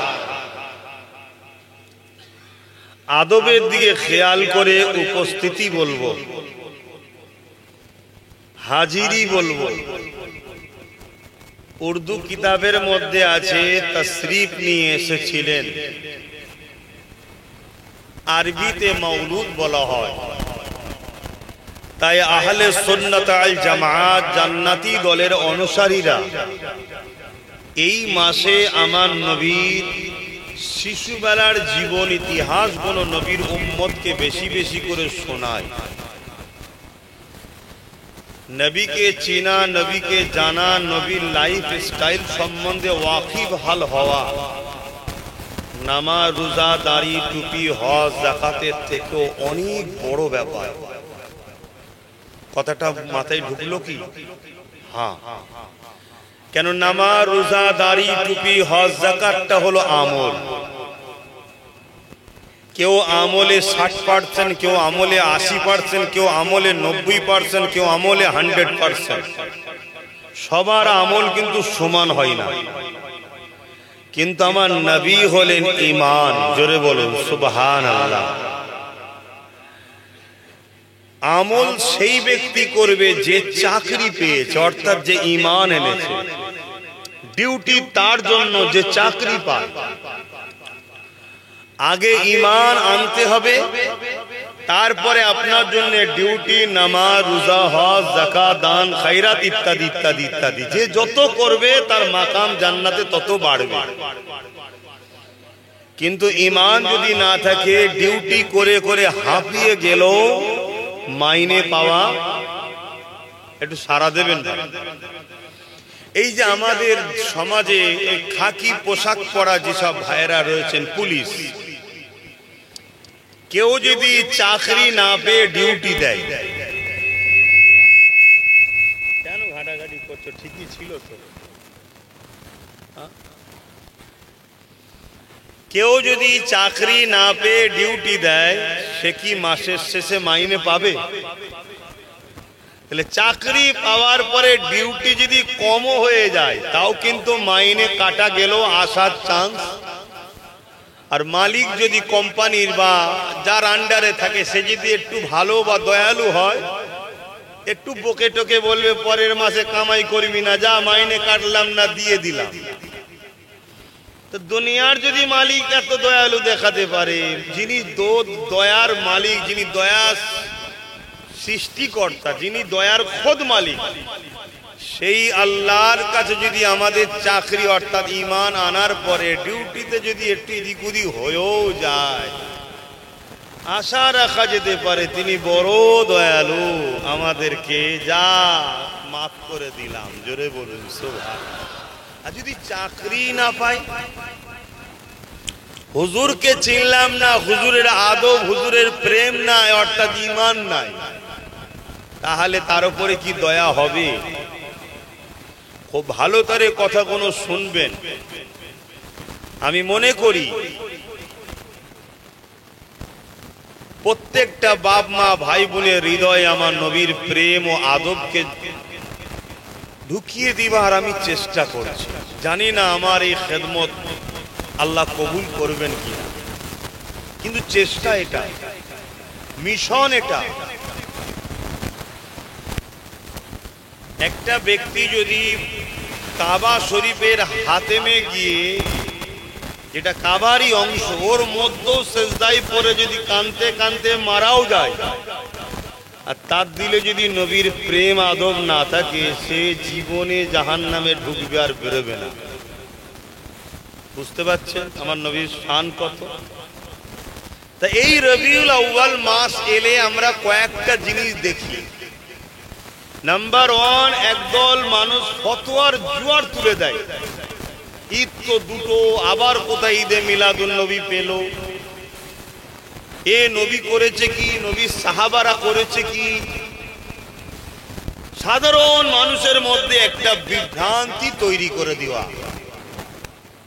আমি আপনাদেরকে খুব সাধারণ ভাষায় বলছি, কিছু কিছু জিনিস আছে যে জিনিসগুলো নিয়ে বিরোধী করাটাই হলো মূর্খমি, বা বিরোধীর কোনো জায়গাই নাই। আমার দেশের স্বাধীনতা নিয়ে কারো কোনো বিরোধী আছে? কেউ যদি বিরোধী করতে যায় তার বিষয়ে আমাদের কোনো বিরোধী করার জন্য ডিবেটে বসার কোনো দরকার আছে? খুব ভালো ধারে বুঝবেন, আমার নবীর আগমন নিয়ে, আমার নবীর দুনিয়ার হাজিরি নিয়ে, আমার নবীর মিলাদ নিয়ে কেউ যদি বিরোধী করে, সেখানে কোন রকম ডিবেট, আলোচনা, চর্চার বা তার নিয়ে কিছু ভাবার কি আমাদের কোনো দরকার আছে? এটা দিনের থেকেও সত্য, এখন রাতের থেকেও সত্য যে আমার নবী দুনিয়ায় আগমন করেছেন 570 খ্রিস্টাব্দে 12 রবিউল আউয়ালে। জোরে বলুন সুবহানাল্লাহ। কিন্তু আমাদের মধ্যে একটা বিভ্রান্তি তৈরি করে দিবার পরিকল্পনা, এই মাসটা এলে ফতোয়া জুয়ার চলে, এত লাইট লাগাবার কি দরকার, এত টাকা খরচ করার কি দরকার, খানা করার কি দরকার, এসব করে কোথা থেকে পেয়েছো, ইত্যাদি ইত্যাদি। আবার আরেক শ্রেণীকে দেখা যায় তারা এই নবীর মিলাদের নামে বড় বড় ডিজে বক্স লাগিয়ে নামাজ তো কাজা করে ছেলে মেয়ে একসাথে হয়ে নানা রকম শরিয়াত বিরোধী কর্ম জুড়ে দিয়ে নবীর আগমন দিবস উদযাপন করছে। সেটার সাথে আহলে সুন্নাত ওয়াল জামাতের কোনো সম্পর্ক নাই। আবার দেখা যায় একটা, সেটা কি, বড় বড় মাহফিল তৈরি হয়, সেখানে উলামা হযরতরা আসেন, হাজারো লাখো বাপ ভাইয়েরা প্রকাশ্য মায়ের বোনেরা পর্দার আড়ালে বসে, আর উলামারা আমার নবীর শিশুবেলার কথাগুলো শোনায়, আল্লাহ তার বন্ধুকে কি নিয়ামত করেছে, কি শানওয়ালা করেছে সেগুলো শোনায়, আর উম্মত শুনে বড় খুশিতে সুবহানাল্লাহ আল্লাহু আকবার বলে, নবীর গুণগান গায়, আল্লাহ পাকের তাকবীরে ধ্বনি দেয়। এটা হলো সাহাবা হুজুরদের সুন্নাত অনুযায়ী। জোরে বলুন সুবহানাল্লাহ। আসেন আমরা একটু এবারে আগিয়ে যাই। ঈদে মিলাদুন নবী এর মানেটা কি? ঈদ শব্দের বাংলা মানে হলো খুশি, এমন খুশি যেটা ঘটে একবার, আসে বারবার, আর যতবার আসে আমাদের মনকে রুখে রাখা যায় না, অটোমেটিক মনের মধ্যে একটা আনন্দ হয়, আরে নবীর আগমনের মাস এসে গেছে, আমার নবী এসেছিলেন, আজ তাই আমরা মানুষ হতে পেরেছি, আমার নবী এসেছিলেন তাই তো মাকে সম্মান করতে পাচ্ছি, আমার নবী এসে আমাদেরকে শিক্ষা দিয়েছেন বাপের মর্যাদা, ইনসাফের কথা, ইনসানিয়াতের কথা, ন্যায়ের কথা, সত্যের কথা, মনুষ্যত্বের কথা। কেন আমার নবী যখন আসেনি এই পৃথিবী ছিল অন্ধকারে আচ্ছন্ন, আইয়ামে জাহিলিয়াত বলা হয়, বাপরাই নিজের কন্যাকে জ্যান্ত পুঁতে দিত, তামাম পৃথিবীর বুকে এই অশান্তি শুরু হয়েছিল। নারীরা তার বাপের হাত থেকে ইজ্জত ও জানকে বাঁচাতে পারছিল না, গরিবরা ধনীদের হাত থেকে নিজেদের জানমাল বাঁচাতে পারছিল না। তৎকালীন সময়ে রোম থেকে শুরু করে পারস্যের ইতিহাসগুলো শোনেন, শুনছেন তো নাকি যুবকরা? রোম ছিল পৃথিবীর দাদা, পারস্য, এভাবে কেসরা, কাইসার, পৃথিবীর বড় বড় হুকুমত ছিল যারা মানুষকে কৃতদাস, দাসী বানিয়ে দিয়েছিল। খুন, ধর্ষণ, সন্ত্রাসী পৃথিবীতে আম হয়ে গিয়েছিল, পুরো পৃথিবী অশান্তির দাবানলে জ্বলছিল, অশিক্ষিত বর্বর মূর্খতে আচ্ছন্ন পৃথিবী, পুরো পৃথিবীর মানুষ, মজলুম মানুষগুলো আশা অপেক্ষায় আছে, কেউ তো একজন আসবে এই অন্যায়ের হাত থেকে আমাদেরকে মুক্ত করবে। ঠিক সেই সময় এই ধ্বংস পৃথিবী ও মানবতাকে, মানব জাতিকে বাঁচাবার জন্য মহান স্রষ্টার পক্ষ থেকে সর্বকালে সর্বশ্রেষ্ঠ নিয়ামত রাহমাতাল লিল আলামিন কে আল্লাহ পাঠিয়েছিলেন। জোরে বলুন সুবহানাল্লাহ। তিনি এসে এই পৃথিবীর মানুষকে ইনসাফ শিখিয়েছে, ইনসানিয়াত শিখিয়েছে, মনুষ্যত্ব শিখিয়েছে, মানব বন্ধন শিখিয়েছে, সম্প্রীতি শিখিয়েছে, ভ্রাতৃত্ব শিখিয়েছে, ঐক্য শিখিয়েছে, মায়ের মর্যাদা, বাপের মর্যাদা, স্ত্রীর অধিকার, স্বামীর অধিকার, এতিমের অধিকার, বিধবার অধিকার। এইভাবে পুরো পৃথিবীর বুকে অন্যায়, অত্যাচার, জুলুম, সন্ত্রাসীকে খতম করে আমার দয়ার নবী সাম্য, শান্তি প্রতিষ্ঠিত করেছিলেন। জোরে বলুন সুবহানাল্লাহ। সেই নবীর আলোচনার মাসে নবীর আলোচনার চর্চা দরকার আছে না নাই?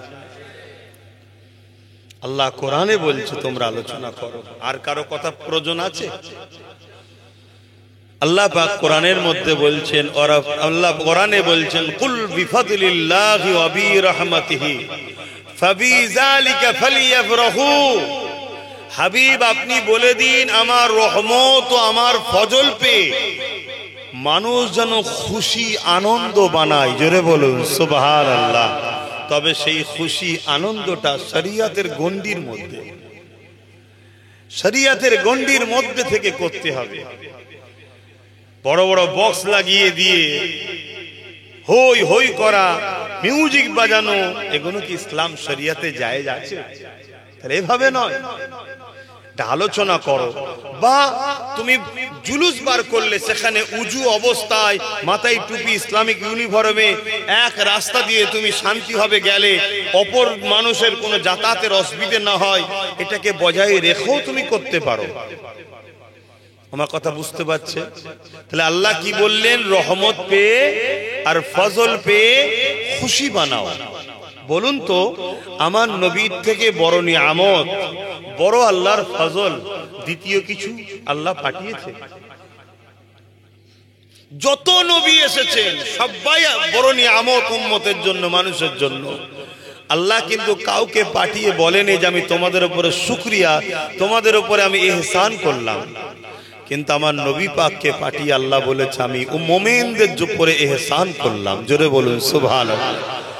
আল্লাহ যে আমাদের উপরে ইহসান করেছে, এই ইহসানের শুকরিয়া আদায় করা দরকার আছে না নাই?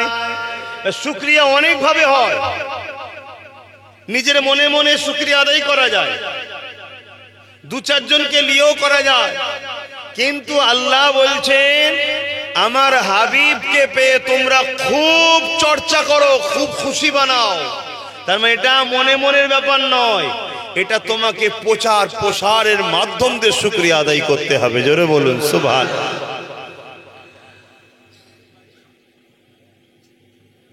আল্লাহ পাক কোরআনের মধ্যে আমার নবী পাক সাল্লাল্লাহু আলাইহি সাল্লামকে সবথেকে বড় নিয়ামত করেছে। দুটো হাত আমাদের জন্য নিয়ামত তো নাকি গো? এই হাত দুটো না থাকলে কত অসহায় বলুন তো। কে দিয়েছে? আল্লাহ কি বলেছে আমি তোদের উপরে ইহসান করেছি? বলেন। দুটো চোখ কে দিয়েছে? এই চোখ না থাকতাম একা চলতে পারতাম? তাহলে এই দুটো চোখ বড় নিয়ামত দিয়েছেন আল্লাহ, কিন্তু বলেন যে আমি তোদের উপরে ইহসান করলাম। দুটো পা দিয়েছেন আল্লাহ, না হলে চলতে পারতাম না, তাও আল্লাহ বলেন ইহসান করলাম। জিন্দেগি দিয়েছে, জান আল্লাহ দিয়েছে আল্লাহ, তারপরেও বলেন না তোদের উপর আমি ইহসান করলাম। কিন্তু 12 রবিউল আউয়াল সোমবার শবে সাদেকের সময় আমার নবীকে পাঠিয়ে আল্লাহ বলছেন মুমিনদের উপরে আমি আমার মাহবুবকে পাঠিয়ে বড় ইহসান করলাম। জোরে বলুন সুবহানাল্লাহ। এ থেকে আল্লাহ বুঝাচ্ছেন তোদের পায়ের থেকে, হাতের থেকে, চোখের থেকে, জিন্দেগির থেকে, জানের থেকেও আমার বন্ধু হলো অনেক দামি। জোরে বলুন সুবহানাল্লাহ। সেই নবীর পেয়ে আমরা খোদার শুকরিয়া আদায় করি, এটা হলো শুকরানা মাহফিল। এবং আমরা এখানে খুশি প্রকাশ করি আমার নবীর আলোচনাগুলো শুনে, ছোটবেলার আলোচনাগুলো শুনে। এবং আল্লাহ কোরআনে বললেন রাহমাতাল লিল আলামিন, আমি রহমত করে পাঠিয়েছি। কেমন দয়া, কেমন রহমত আমার নবী! আমার নবী কি শুধু মুসলমানদের জন্য রহমাতাল লিল আলামিন? আমার নবী তামাম মখলুকাতের জন্যই দয়া। জোরে বলুন সুবহানাল্লাহ। সেই নবী পেয়ে আমাদেরকে শুকরিয়া আনন্দ প্রকাশ করতেই হবে, এটা আল্লাহর হুকুম, সেই হুকুম আমরা পালন করছি। এবারে সময়ের একটা ডিমান্ড থাকে, এখন হ্যাচাক জ্বালিয়ে যদি আমি করি আজকের দিনে আমাদের নিউ জেনারেশনকে আর পাবো না, কেন সময়ের ডিমান্ড করছে। তাই একটু লাইটিং করা, আলো করা, যাতে করে আমাদের নিউ জেনারেশন বা যুব সমাজ তারা একটু ভিড় করে, এর চরে কত সুন্দর করে সাজিয়েছে, ওটা হলো মূলত অ্যাট্রাকশনের জন্য। কিন্তু আমার উদ্দেশ্য কি, যাতে ওই অ্যাট্রাকশনে ও ছুটে আসে, আর আসলেই ওর দিলে আমার নবীর প্রেম ঢুকাবো। জোরে বলুন সুবহানাল্লাহ। তুমি আলোর দিকে ছুটছো কেন? তুমি তো তোমার কন্যার বিয়ের সময় আলো লাগাও, তখন তো ফতোয়াবাজি হয় না। তুমি তো তোমার বেটার বিয়ের সময় গরু জবাই করে খানা করে লাইটিং করে খাওয়াও, তখন তো ফতোয়া হয় না। এখানে আলো তো তোমার ফতোয়া হচ্ছে কেন? হ্যাঁ, এটা উদ্দেশ্য মানুষকে আকর্ষণ করে টেনে নিয়ে আসা, বিশেষ করে যুব সমাজকে, বিশেষ করে নতুন প্রজন্মকে। যখন এই মাস হলো, সঙ্গে সঙ্গে সব বাড়িতে আলো সাজতে শুরু হয়েছে। আমাদের নতুন প্রজন্ম বাচ্চা কোনো জিজ্ঞেস করবে, আব্বা কি ব্যাপার? আরে আমার নবীর আগমনের মাস। পরে বছর আবার কি ব্যাপার? নবীর আগমনের মাস। ও বাচ্চা জেনেই গেল লাইটিং যখন হচ্ছে তার মানে হুজুরের আহমদের মাস এসে গেল, ওর দিলে হুজুরের মহব্বত চাহা ঢুকতে শুরু করলো। জোরে বলুন সুবহানাল্লাহ। কিন্তু দুঃখের বিষয়, পুরো পৃথিবী জুড়ে একটাই ষড়যন্ত্র চলছে, আমাদের দিল থেকে রসুলকে বার করে দাও। কেন? নেতা যদি না থাকে ও সমাজ কখনো কামিয়াবি হতে পারবে না। আর আফসোস, আমরা যারা উলামা দাবি করি, প্রত্যেকটা দলের লোককে নিয়ে আসো, দাঁড়িয়ে গিয়ে তার দলের নেতার প্রচার করে। আমরা যারা উলামা দাবি করি, আমরা রসুলের ওয়ারিস, আমরা বড় বড় মজলায় যাই, বড় বড় জলসায় যাই, বড় বড় ওয়াইজিনে যাই, বা মসজিদে দাঁড়িয়ে নামাজ পড়াই 52 জুম্মায়, কিন্তু আমরা নবীর সম্বন্ধে যুবককে শোনাতে চাই না। অথচ আমাদের কাছে সবই আছে। মসজিদ বাড়ছে না কমছে? নামাজি যদি না বাড়ে তো মসজিদ বাড়ছে কেন? মাদ্রাসা বাড়ছে না কমছে? ছেলে যদি না পড়াশোনা করে ধর্মীয় শিক্ষা, তাহলে বাড়ছে কেন? সব জায়গাতেই বাড়ছে। অপর দিকে আমাদের বিপদ ও আমাদের উপরে জুলুম বাড়ছে না কমছে কেন? নামাজি বাড়ছে, মসজিদ বাড়ছে, মাদ্রাসা বাড়ছে, টুপি বাড়ছে, বোরখা বাড়ছে, সব বাড়ছে, তারপরও মার খাচ্ছি কেন? আমাদের সব জায়গাটা ঠিক আছে, কিন্তু একটা জায়গায় ভাটা পড়ে গেছে, যেটা হলো মূল হুজুরের প্রেম ও আদব। খেয়াল করে দেখো, প্রচুর জলসা হয়, প্রচুর কিছু হয়, আমার নবীর শানলি আমাদের করে শোনাতে চাই না, আমার নবীর আজমতলি আমাদেরকে শোনাতে চাই না, আমার নবীর মাকামলি আমাদেরকে শোনাতে চাই না, আমার নবীকে আল্লাহ কত বড় নিয়ামত করেছে আমাদেরকে শোনাতে চাই না। কেন চাই না? যাতে হুজুরের প্রেমিক না আমরা হয়ে যাই। আর প্রেমিক যদি হয়ে যায়, ঈমানদার হয়ে যাব। আর ঈমানদার মুচকে যাবে, মিটে কিন্তু যাবে না। ঈমানদারকে মিটাতে কেউ কখনো পারেনি আর পারবে না। আসুন এবারে আবার নবীর কিছু কথা আলোচনা করব, দেখি আপনারা খুশি হন কিনা। দেখুন তো আমার নবীকে কি নিয়ামত করেছে। আল্লাহ নবী চাচাজান হযরত আব্বাস রাদিয়াল্লাহু তাআলা আনহু, তিনি এলাকার মানুষকে দাওয়াত দিয়ে সব ডেকে এক জায়গায় জড়ো করেছে, যেমন আপনারা জড়ো হয়েছেন। নবীর চাচাজান ডেকে জড়ো করেছে, জড়ো করে সেখানে নবীর চাচা দাঁড়িয়ে বক্তব্য দিচ্ছে, ওয়াজ করছে। কি ওয়াজ? আমার নবীর ছোটবেলার কথা। জোরে বলুন সুবহানাল্লাহ। তাহলে নবীর ছোটবেলার কথা বলা, এটা নবীর সাহাবী এবং নবীর চাচা হযরত আব্বাস রাদিয়াল্লাহু তাআলা আনহু হুজুরের সুন্নাত। জোরে বলুন সুবহানাল্লাহ। আল্লাহ নবী পাশ দিয়ে যাচ্ছিলেন, নবী পাককে দেখে সাহাবা হুজুররা বা এলাকার মানুষরা দাঁড়িয়ে গেলেন, গিয়ে সালাম দিলেন। তাই আমরাও দাঁড়িয়ে সালাম দিই। আল্লাহ নবী জিজ্ঞাসা করছেন, তোমরা কি করছো? নবী পাকের চাচাজান বলছেন, হুজুর আমি আমার গ্রামবাসীকে ডেকে, প্রতিবেশীকে ডেকে আপনার শিশুবেলায় যা ঘটনা ঘটেছিল আম্মা আমেনার মুখে শুনেছি, আমি নিজেও কিছু দেখেছি, আমার বোনের থেকে কিছু শুনেছি, অর্থাৎ নবী পাকের ফুফু যান, এই সব কথাগুলো আমার গ্রামবাসীকে শোনাচ্ছি, যে আমার নবী যখন এসেছিল এই এই এই ঘটনা ঘটেছিল। আল্লাহ নবী বড় খুশি হয়ে গেলেন। শুনছো যুবকরা, খুশি হয়ে গিয়ে বলছে ওয়াজাবাত লাহু শাফাআতি, আমি নবীর শাফাআত তোমাদের জন্য ওয়াজিব। জোরে বলুন সুবহানাল্লাহ। সাহাবী জিজ্ঞেস করলেন, হুজুর শুধু আমাদের জন্য না, যুগে যুগে যারাই আপনার শিশুবেলার আলোচনা করবে, মিলাদ করবে? আল্লাহ নবী বললেন, যারাই আমার শিশুবেলার আলোচনা করবে, শুনবে, খুশি বানাবে, আনন্দ করবে আমার আলোচনা শুনে, তার মানে মহব্বত আছে। কি কারো যদি বাচ্চার প্রশংসা করা হয় তার বাবা মা খুশি হয়, তার যদি রাসূলুল্লাহর আনন্দ ছোটবেলার কথা বলা হয় নবীও খুশি হয়, আল্লাহও খুশি হয়, তাদেরকেই আমি নবীর শাফাআত করব। জোরে বলুন সুবহানাল্লাহ। এখন কারো মাথায় যেতে পারে যে এতগুলো লোক বসে আছে, এদের মধ্যে আকসার তো মাথায় টুপি নেই, প্যান্ট শার্ট পরা, ঠিক মতো নামাজই পড়ে না, হয়তো এদেরকে নবী শাফাআত করবে? তো শাফাআতটা কার জন্য? ওলির জন্য না পাপীর জন্য? শাফাআতটা কার জন্য? ভালো লোকের জন্য না খারাপ লোকের জন্য? ভালো লোকের জন্য শাফাআত তো দরকার নেই, শুধু জান্নাত যাবেই। খারাপ লোকের জন্যই তো শাফাআত হবে। আমরাই তো সেই আসামিগুলো, আমাদের জন্যই তো নবী শাফাআত করবে, আমাদের ঘরেই তো নবী পার করাবে। জোরে বলুন সুবহানাল্লাহ। দ্বিতীয় নম্বর কথা, আপনি এত ভেঙে পড়ছেন কেন? যদি সব ছেলেগুলো জান্নাতে যাইতো আপনারও তো বুকে ব্যথা হয় কেন? অসুবিধা আছে জান্নাত গেলে? তা জান্নাত যাবার মতো আল্লাহ তৈরি করে নিতে পারে না, পারে না? আমি তো প্রথমেই বললাম, এই ছেলেগুলো কালকে নামাজি, মুত্তাকি, পরেজগার, হাজি, গাজী, আল্লাহওয়ালা হয়ে যেতে পারে। আল্লাহ নবীর শাফাআত যখন হবে, তাকে আল্লাহ উপযুক্ত শাফাআত পাওয়ার তৈরিও করে নেবে। তোমার আমার মাথায় চাল ভেঙে পড়ে কেন? হ্যাঁ, সব জায়গাতে আমি তুমি বিশ্বাসী করি, আর শুধু নবীর বেলাতেই সমস্যা কেন? হ্যাঁ, মায়ের পায়ের তলায় জান্নাত বললে কোনো আপত্তি হয় না। মায়ের আল জান্নাত তাহতা আকদামুল উম্মাত, হাদিস পাক আছে না নাই? মায়ের পায়ের তলায় ছেলেদের জান্নাত, কোনো সমস্যা এলে বিরোধী আছে? এই জোরে বলেন।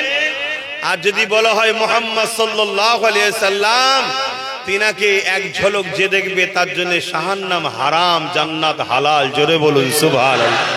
ওখানে ফতোয়া শুরু হয়ে যায়। তাহলে জানতে হবে, এ সেজেছে মুসলমান, ভেতরে মুনাফিকি। এর লক্ষ্য উম্মতকে নবীর সাথে সরাবে। কেন সরাবে? যাতে ঈমানটা চলে যায়। ঈমান চলে গেলে কি হবে? আমাদেরকে যারা মিটাতে চাইছে তারা সাকসেসফুল হবে। কোন দেশে পারমাণবিক শক্তি আছে, আমার ভাই বুঝছেন তো নাকি? অনেকে বিরক্ত হচ্ছেন নাকি? আমি টান দেবো, চিন্তা করছেন কেন?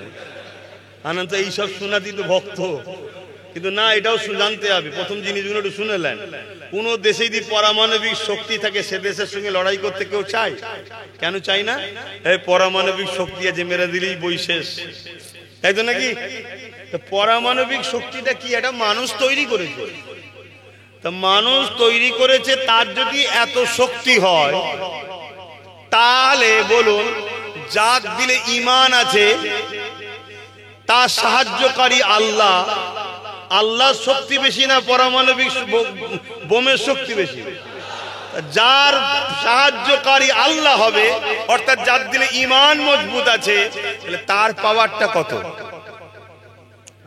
ওই তো খেয়াল করে দেখুন না, খাজা মঈনুদ্দিন আজমিরি 800 বছর আগে চলে গেছে, এখনো তার পাওয়ার কত? দেশের প্রধানমন্ত্রী চাদর পাঠাচ্ছে, জানেন না? জানেন না? তাহলে দেশের প্রধানমন্ত্রীর থেকে পাওয়ার তুলনা করতে চাইছি না, কেন ওনার মাকাম অনেক বড়। কথা মাথায় ঢুকছে?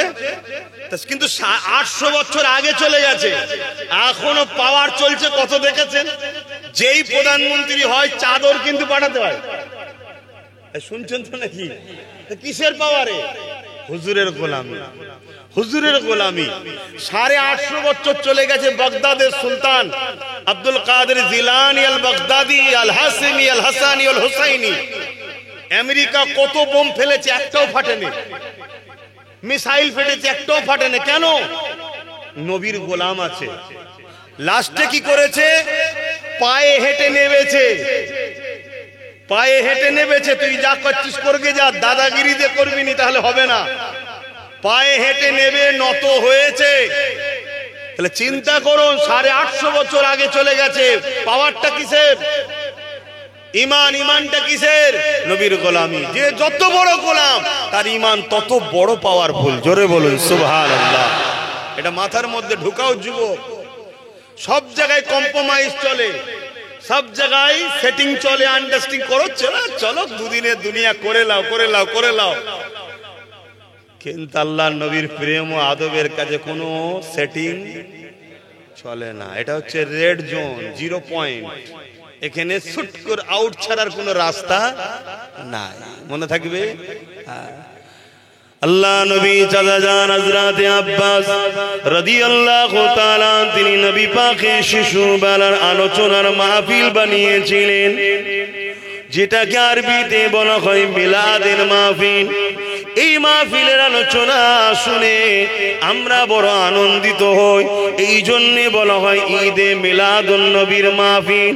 এ যুবকেরা, আমি জানতে চাই আমার নবী পাকের আগমনে আমরা খুশি না বেজার? খুশিটাই তো আরবিতে বলা হয় ঈদ, কিন্তু আমাদেরকে ঘাবড়ে দেয়। ঈদ তো দুটো, তাই তো নাকি গো? একটা ঈদুল আজহা, একটা ঈদুল ফিতর। এই দুটো ঈদ বলে না? জুম্মার দিনটা ঈদ নয়, ওটা তো সপ্তাহের ঈদ। আর ওটা রোজার ঈদ, ওটা কোরবানির ঈদ। আর রবিউল আউয়াল হলো সমস্ত ঈদের আব্বাজান ঈদ। বুঝতে পারছেন তো নাকি? সব ঈদের ঈদ। কেন রবিউল আউয়াল না হলে দুনিয়াই হতো না। আমার নবীকে না সৃষ্টি করলে, না পাঠালে আল্লাহ কিছু করতেন? আমার নবী যদি না আসতেন কোরবানি আমরা পেতাম? আমার নবী যদি না আসতেন, যে আল্লাহ যদি না বানাতেন, ইব্রাহিম নবীকে বানাতেন, তাহলে সব কিছুর গার্জেন ঈদ হলো রবিউল আউয়াল শরীফ। তাহলে এই দিনটা আমরা সুন্দর করে যেমন সব ঈদে সাজগুজ করি, ঘর পরিষ্কার করি, করেন তো নাকি? সেইটা করতে হবে, যাতে করে আপনাকে দেখে আপনার বাচ্চা প্রশ্ন করে, আব্বা আজকে কেন, আজকে কেন? যেমন কোরবানির ঈদে জিজ্ঞেস করতে হয় না, ছেলে জেনে গেছে। রোজার ঈদেও ছেলে জেনে গেছে, ভোরবেলা উঠে পড়ছে নামাজ পড়তে যাবো, ঈদের নামাজ। এইটাও যেন আপনার বাচ্চার সিনাতে গাঁথে, তবে ওই দুটো বাঁচবে। আর এইটাকে যদি ভুলিয়ে দিতে পারে, ওই দুটো অটোমেটিক। এটা ইসলাম বিদ্বেষীদের প্ল্যান, নবীকে ভুলিয়ে দাও। এই ঘটনা কোনো ঘটাচ্ছে কে বলুন? এই যে আমার নবী আসে, ঘটনা কোনো ঘটছে কার ইশারায়? তাহলে এই কথাগুলো আলোচনা করা কি পাপ? এই মাসে নবীর এই কথাগুলো হয়, এতে অ্যালার্জি হয় কেন? এত সমস্যা হবে কেন? কথা বুঝে আসছো না? এ তো সারা বছরও করতে পারো, কিন্তু এই মাসটা এলে এইটা একটু বেশি হয়। বাকি সময় নবীর আরো, নবীর নামাজ, নবীর রোজা, নবীর ইবাদত, নবীর দান খায়রাত, নবীর মানব প্রেম, নবীর সমাজ সেবা, নবীর মনুষ্যত্ব, নবীর সম্প্রীতি, নবীর ভ্রাতৃত্ব, নবীর সর্বধর্মের মানুষকে প্যার করেছে। ইতিহাস না জানা থাকে জেনে নাও। নবী যখন মদিনায় গেলেন, নবী গিয়ে দেখছেন মদিনার মানুষগুলো বিভিন্ন গোত্রের ভাগ, একে অপরকে অস্ত্র নিয়ে মারছে, কাটছে, খুন করছে।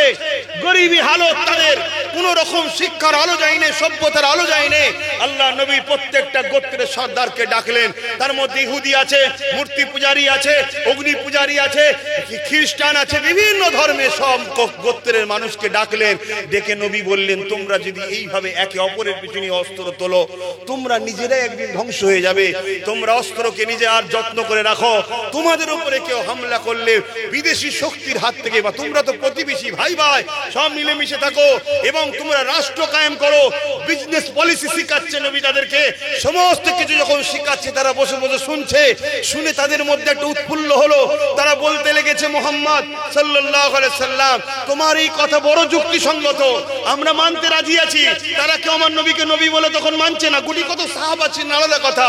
70% ইহুদি ছিল, তারাও বলতে লেগেছে, মুহাম্মদ সাল্লাল্লাহু আলাইহি সাল্লাম, তোমার কথা আমরা মেনে নেব, খুব সুন্দর কথা বলেছো, কিন্তু আমাদের রাষ্ট্রের প্রধানটা হবে কে? আল্লাহ নবী বললেন, দেখো তোমাদের মধ্যে থেকে তারা এক বাক্যে প্রত্যেকটা গোত্রের সর্দার বলছে, আপনি যদি হন মানবো, না হয় কাউকে মানবো না। জোরে বলুন সুবহানাল্লাহ। সেই নবীর উম্মত আজকে আমাদের ঘরে সবাই বলে, তোরা গোলাম হয়ে থাক, নেতা হতে পারবি না। কোথায় নিয়ে বিয়ে দিয়েছে আমাদের ঘরে দেখছে?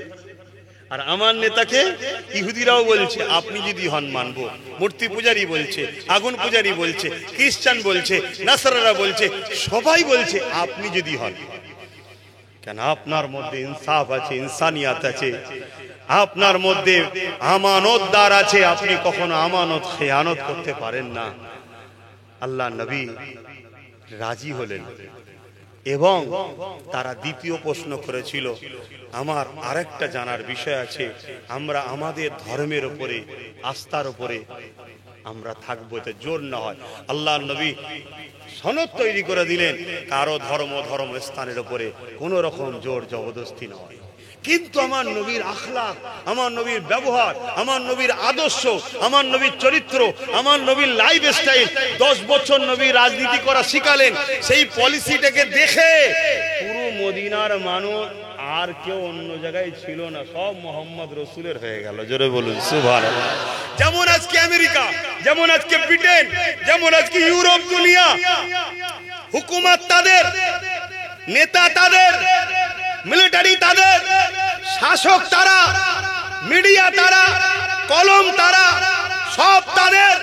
বারবার ইসলামের বিরুদ্ধে লিখছে, বারবার নবীর বিরুদ্ধে লিখছে, বারবার নবীর বিরুদ্ধে ফিল্ম হচ্ছে, কার্টুন তৈরি হচ্ছে, কত কিছু তারা করছে। এরপরও তাদেরই মিডিয়াতে প্রকাশিত হচ্ছে যেভাবে আমেরিকাতে, ব্রিটেনে, ইউরোপ দুনিয়াতে যুবক যুবতীরা মোহাম্মদ রসুলের ফ্যান হয়ে যাচ্ছে, মোহাম্মদ রসুলের ফলোয়ার্স হচ্ছে। আগামী 40-45 মধ্যে ইউরোপ দুনিয়া সংখ্যা গুরু হবে ইসলাম। জোরে বলুন সুবহানাল্লাহ, আরো চিৎকার দিয়ে বলুন সুবহানাল্লাহ।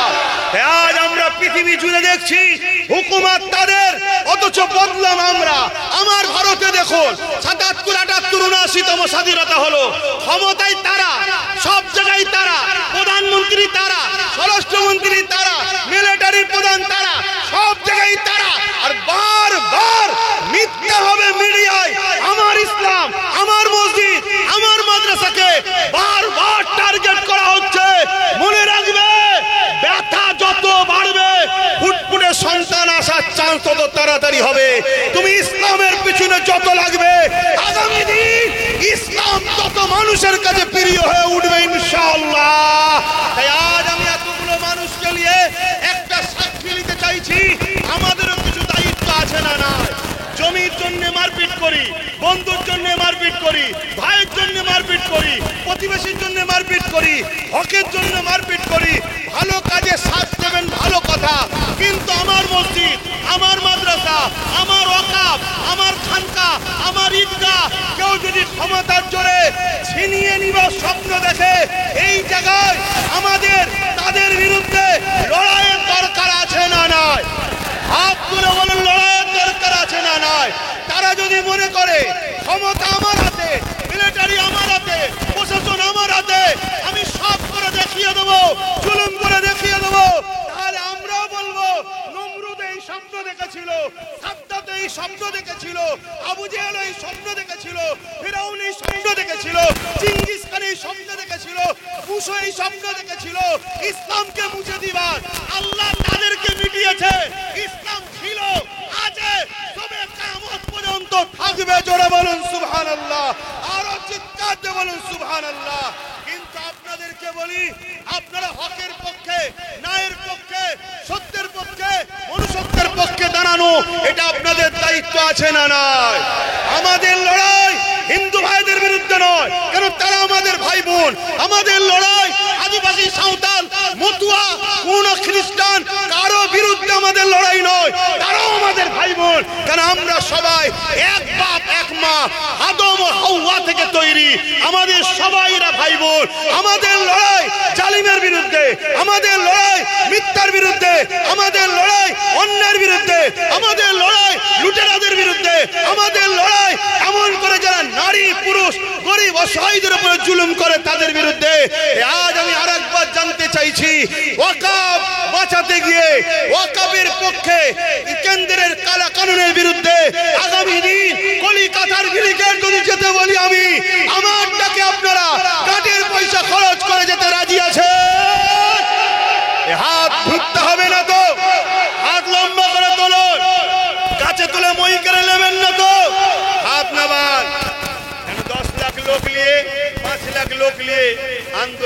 আন্দোলনই হবে, কিন্তু সেটা যদি আরো বেশি হয় আন্দোলনের গুরুত্ব বাড়বে না কমবে?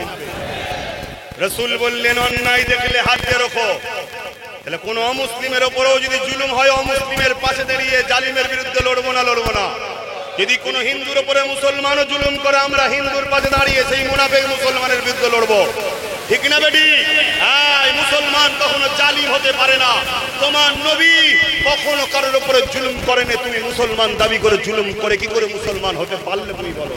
আমাদের কাছে জালিমের সঙ্গে সাথ দেওয়া কোনো যাবে না, কেন জালিম তার ঠিকানা হলো জাহান্নাম। জালিমের ঠিকানা কোথায়? জাহান্নাম। মনে রাখবেন, নিজের মায়ের পেটের ভাইও যদি জুলুম করে তার সাথ দেওয়ার ইজাজত ইসলাম দেয়নি। তাই আজ আপনাদেরকে জানতে চাইছি, অসুবিধা হচ্ছে আমার কথায়? তাই আজকে বলুন, অন্যায় দেখলে রাসূল বললেন হাত দিয়ে রাখো। কেন্দ্র সরকার ওয়াকফকে মিটাতে চাইছে, এটা ন্যায় না অন্যায়? কথা কোনো বললে অসুবিধা হচ্ছে নাকি আপনাদের?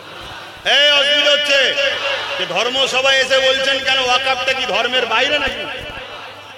সবচেয়ে বড় কথা হলো জালিমকে চিহ্নিত করে জালিমের বিরুদ্ধে লড়াই করা ইসলামে ফরজ।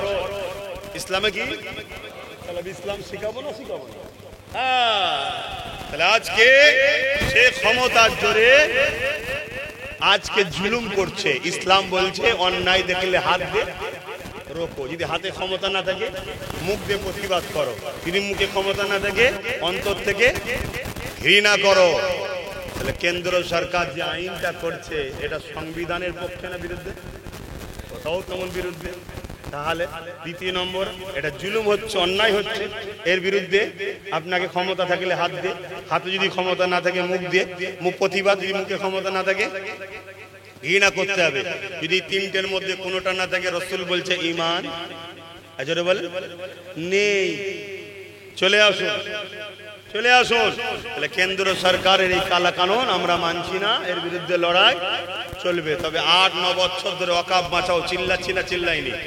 হ্যাঁ, আমার পিছনে অনেক আলেম উলামা ভাইয়েরা লেগেছিল। যাক, কিছুটা হলো আজকে তারা ভুল বুঝতে পেরেছে, পরিবর্তন হয়েছে, আলহামদুলিল্লাহ। মানুষ মাত্র ভুল হয়। এখনো যেসব উলামা ভাইয়েরা, ইমাম ভাইয়েরা চুপচাপ আছেন, মুখ খুলছেন না, আমি দোয়া করি আল্লাহ আপনাদের ঘরে সদ্বুদ্ধি দিক, হেদায়েত করেন, ফিরে আসেন, মুখ খোলেন। সবাই মিলে মুখ খুললে জুলুম কজনের উপরে করবে, আর একজন মুখ খুললে তাকে টার্গেট করবে, আর লক্ষজন মুখ খুললে কজনের মুখে হাত দেবে? ঠিক না বেঠিক? তাই সবার উচিত, আর আপনাদেরও উচিত, যারা হক কথা বলেন না তাদের পাশে সাথ না দেওয়াই দরকার। তাহলে এই আন্দোলন হবে না? হবে না।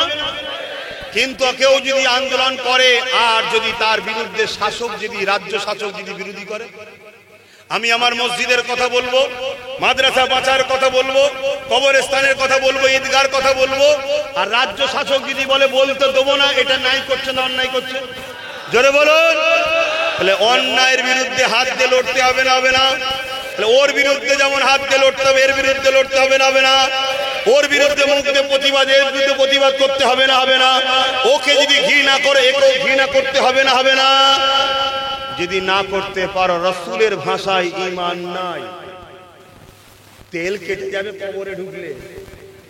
কত নেতা হাজী সাহেব মারা গেছে, সবাই তো আহা হাজী সাহেব মারা গেছে রে, কবর খুলে দেখবে যা একটা কুকুর পড়ে আছে। এত বড় চ্যালেঞ্জে কথা বলে যাচ্ছি, মুহাম্মদ রাসূলের গোলাম বলছি, তুই দেখছিস হাজী, কিন্তু রাসূলের হাদিস অনুযায়ী ও পাক্কা দিনের দুশমন, গাদ্দার, মুনাফিক ছিল। শুনছেন না শোনেন না? কাবা যদি কাবা তওয়াফ করলি যদি হক হয়ে যায়, আবু জেহেল কাবা তওয়াফ করে না? এই আবু জেহেলের হাতেও তো কাবা চাবি ছিল, আবু জেহেলের মুখেও তো দাঁড়ি ছিল।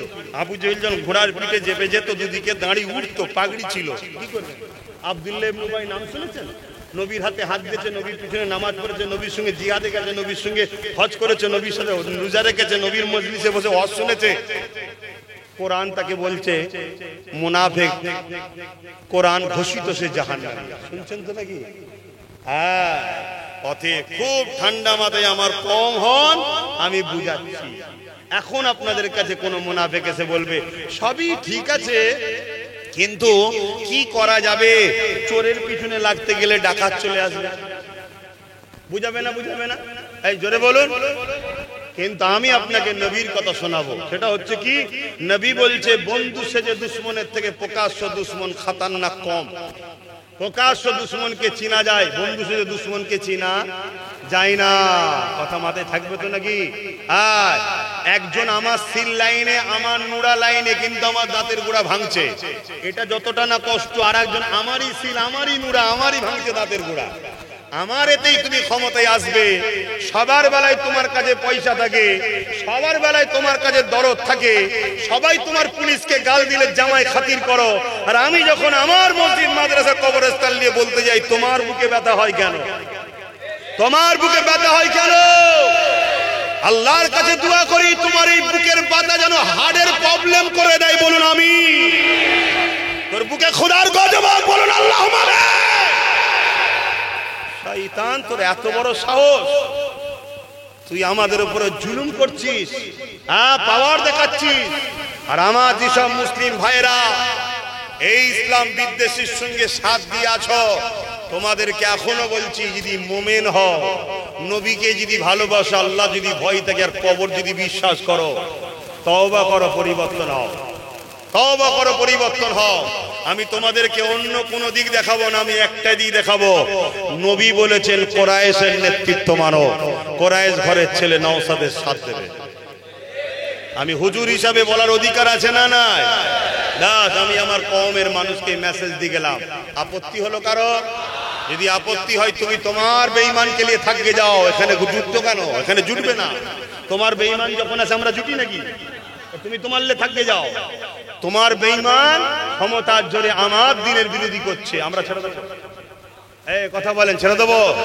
আমাদের কাছে বাপ মা আগে নয়, আমাদের কাছে রাসূলের দিন আগে। আমরা বাপ মাকে কুরবান করতে রাজি আছি, নবীর দিনকে ছাড়তে রাজি নয়। আমরা বাপ মাকে কুরবান করতে রাজি আছি, রাসূলের একটা সুন্নাতকে মিটিয়ে দিতে রাজি নয়। দস্তখান বিছিয়ে খাওয়া নবীর সুন্নাত, জানেন তো নাকি? আমরা একটা সুন্নাতের জন্য জীবন পর্যন্ত দিতে রাজি আছি, এটা আমার নবীর সুন্নাত, এটা মাথায় রাখো। আর যদি মনে করো না আব্বাস সিদ্দিকী সবই ঠিক আছে, তোমার কথা শুনলে আমরা মরে যাব, মনে রেখে দিও, আল্লাহর পক্ষ থেকে যখন বন্যা হয় বাঁচাবার কেউ থাকে না, আল্লাহর পক্ষ থেকে যখন ভূমিকম্প হয় বাঁচাবার কেউ থাকে না। তুমি যদি মনে করো বাঁচাবার অন্য কেউ মালিক আছে, তা আল্লাহ যখন মারবে কে বাঁচাই দেখবো। আর যদি মনে হয় আল্লাহ বাঁচাবার মালিক, এই বড় শয়তান হোক আর ছোট শয়তান হোক, সবাইকে তালাক দাও, নিজের পায়ে দাও। শুনছেন তো নাকি? তালাক মানে বাদ দিবা, ডিভোর্স করো। আমার এই সামান্যটুকু কথায় কে কে কষ্ট পেলেন গো? কমিটির কষ্ট হচ্ছে নাকি? কষ্ট হলে আনবে না দ্বিতীয়বার। আমি ওপেন বলে যাচ্ছি, আসবেন, আনবে না। আমি পেটের জন্য জলসা করি না, আমার জলসা করতে ভালো লাগে না, আমার জলসা করতে ভাল লাগে না, অনেক কষ্টের কাজ। আমি পেটের জন্য জলসা করি না, আমি জলসা করি কিয়ামতের দিনে যদি আল্লাহ আমাকে নবীর গোলাম হিসেবে নাজাত দেয়, আশাই জলসা। এবার প্রশ্ন হতে পারে, তাহলে আপনি পারিশ্রমিক নেন কেন? পারিশ্রমিক লি বলে জুম্মায় তবু দুটো ডাল ভাত দিতে পারি, পারিশ্রমিক লি বলে যখনই যাও দুটো ডাল ভাত, যে কোনো জলসায় গেলে ডাল ভাত দিতে পারি, পারিশ্রমিক লি বলে, তাই তো আজকে নলেজ শ্রেণীটা তবু অনেকটা হলো আগাচ্ছে। তোমরা কি দাও সে আল্লাহ জানে, আর তোমরাই ভালো জানো। কথা মাথায় ঢুকেছে? হ্যাঁ, তোমার মিষ্টি ঘুরিয়ে তোমাকেই দিই আমি। কুটুম বাড়ি গেলে মিষ্টি দিয়ে জানতো নাকি? হ্যাঁ, খেতে বসে দিতে আমি দিয়েছিলাম তো, তা তোমার জিনিস তোমাকেই ঘুরিয়ে দিই আমি। কিন্তু মেহনত করি, তার বিনিময়ে নিই। তোমার দয়াই নয়, তোমার দয়াই নয়। তুমি যেন মনে করি না আমি দিই হুজুরের চলে, না না না না, আমি মেহনত করি, সেই মেহনতের পারিশ্রম তোমার থেকে নিই, সেই মেহনতের পারিশ্রম তোমার থেকে নিয়ে আবার তোমার পিছনেই খরচ আল্লাহ করায়। হ্যাঁ, আমারও আল্লাহর সংসার চালায়, এটা আমার রুজির বাহানা, রেজেকের মালিককে। হ্যাঁ, এটা বাহানা। তো যাক, আমি সংক্ষেপ করব, আপনাদেরকে অনেকটা কষ্ট দিয়ে ফেললাম তো নাকি? কিছু কথা ভুল বললাম ইসলামের বিরুদ্ধে, আল্লাহর বিরুদ্ধে, নবীর বিরুদ্ধে। বাকি কার কি হয়েছে দেখার তো দরকার নেই, ও দেখার দরকার আছে? তাহলে আবার সমস্যা কোথায়? সকলে একটু দাঁড়িয়ে সালাম দেবেন না বসে? হে নবী,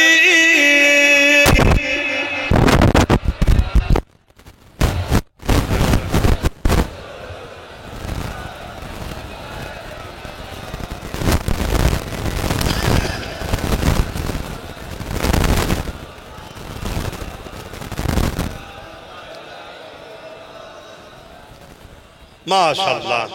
এই যে বলুন, এত হাজার হাজার মানুষ আমার নবীর মিলাদে আসলেন, এটা কি আমার ইজ্জত বাড়লো না হুজুরের মিলাদের? কারা এটা ওসিলা হলো? আপনারা।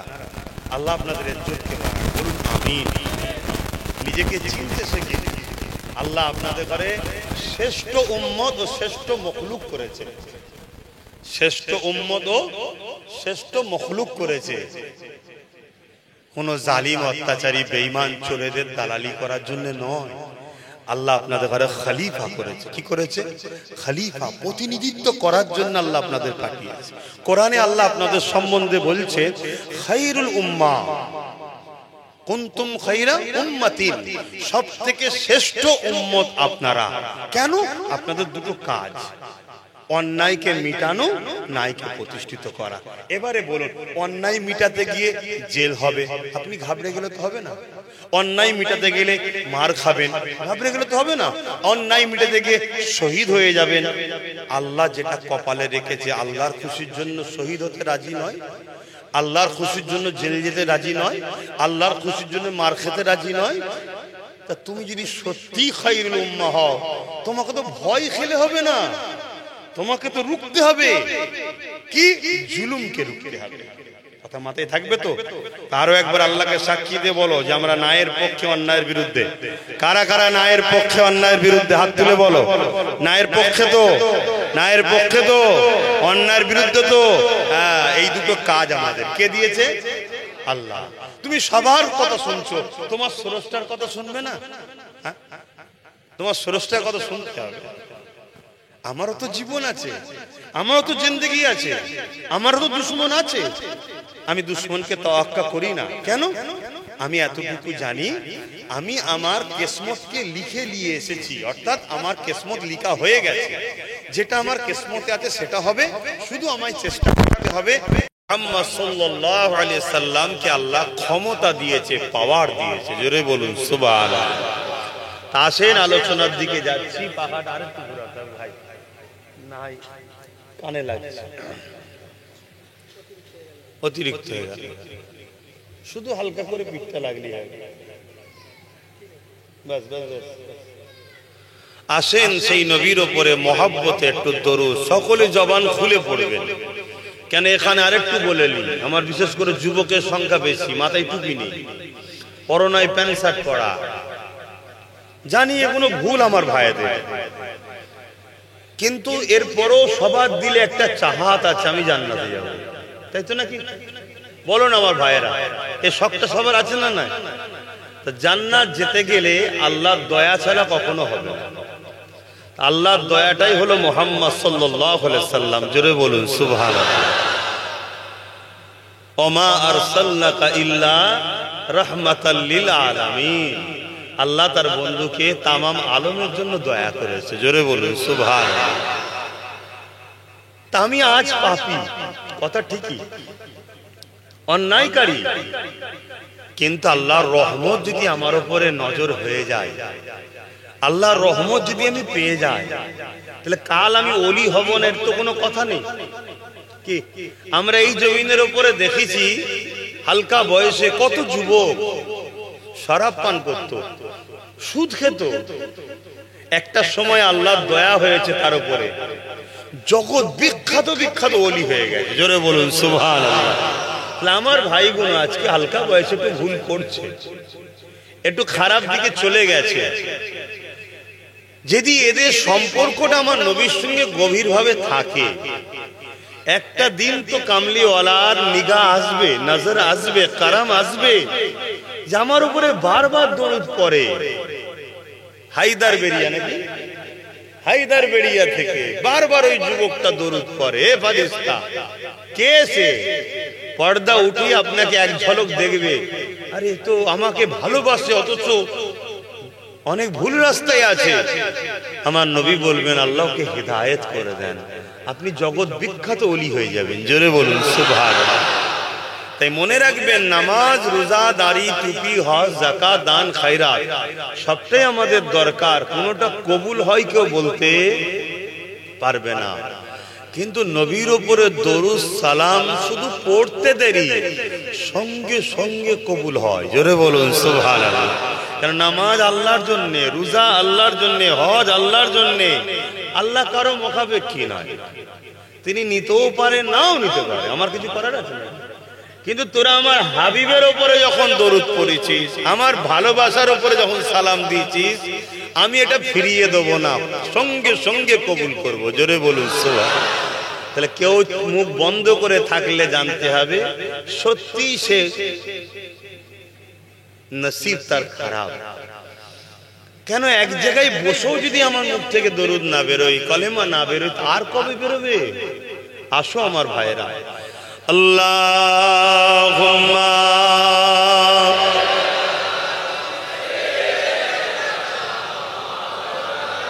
ওয়ালা আলাইহি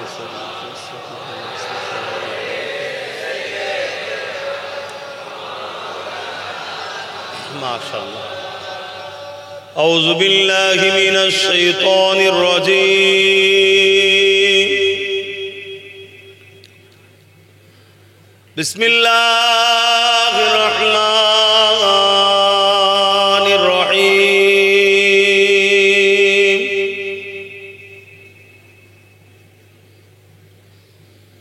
আলহামদুলিল্লাহ আলহামদুলিল্লাহ নাহমাদুহু ওয়া নাস্তাঈনুহু ওয়া নাস্তাগফিরুহু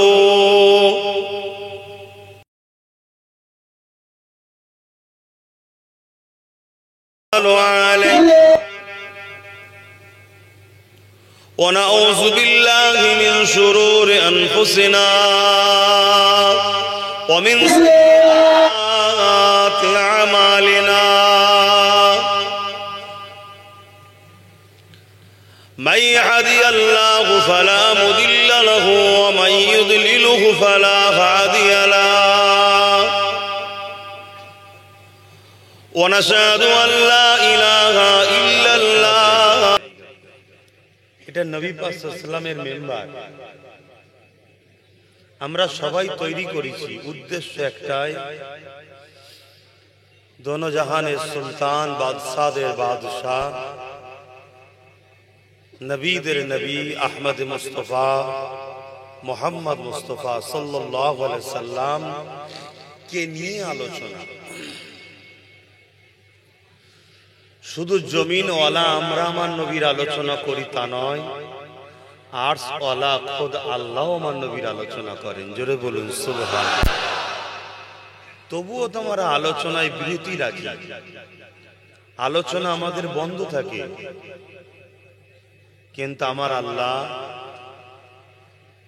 তিনি আরশের মালিক, কুল কায়নাতের মালিক, তিনি আসমান জগতে ফেরেশতাদের নিয়ে খুব ভালো করে যুবকরা শোনো, তোমার আমার নেতার আলোচনা সর্বসময় আল্লাহ করেন। জোরে বলুন সুবহান।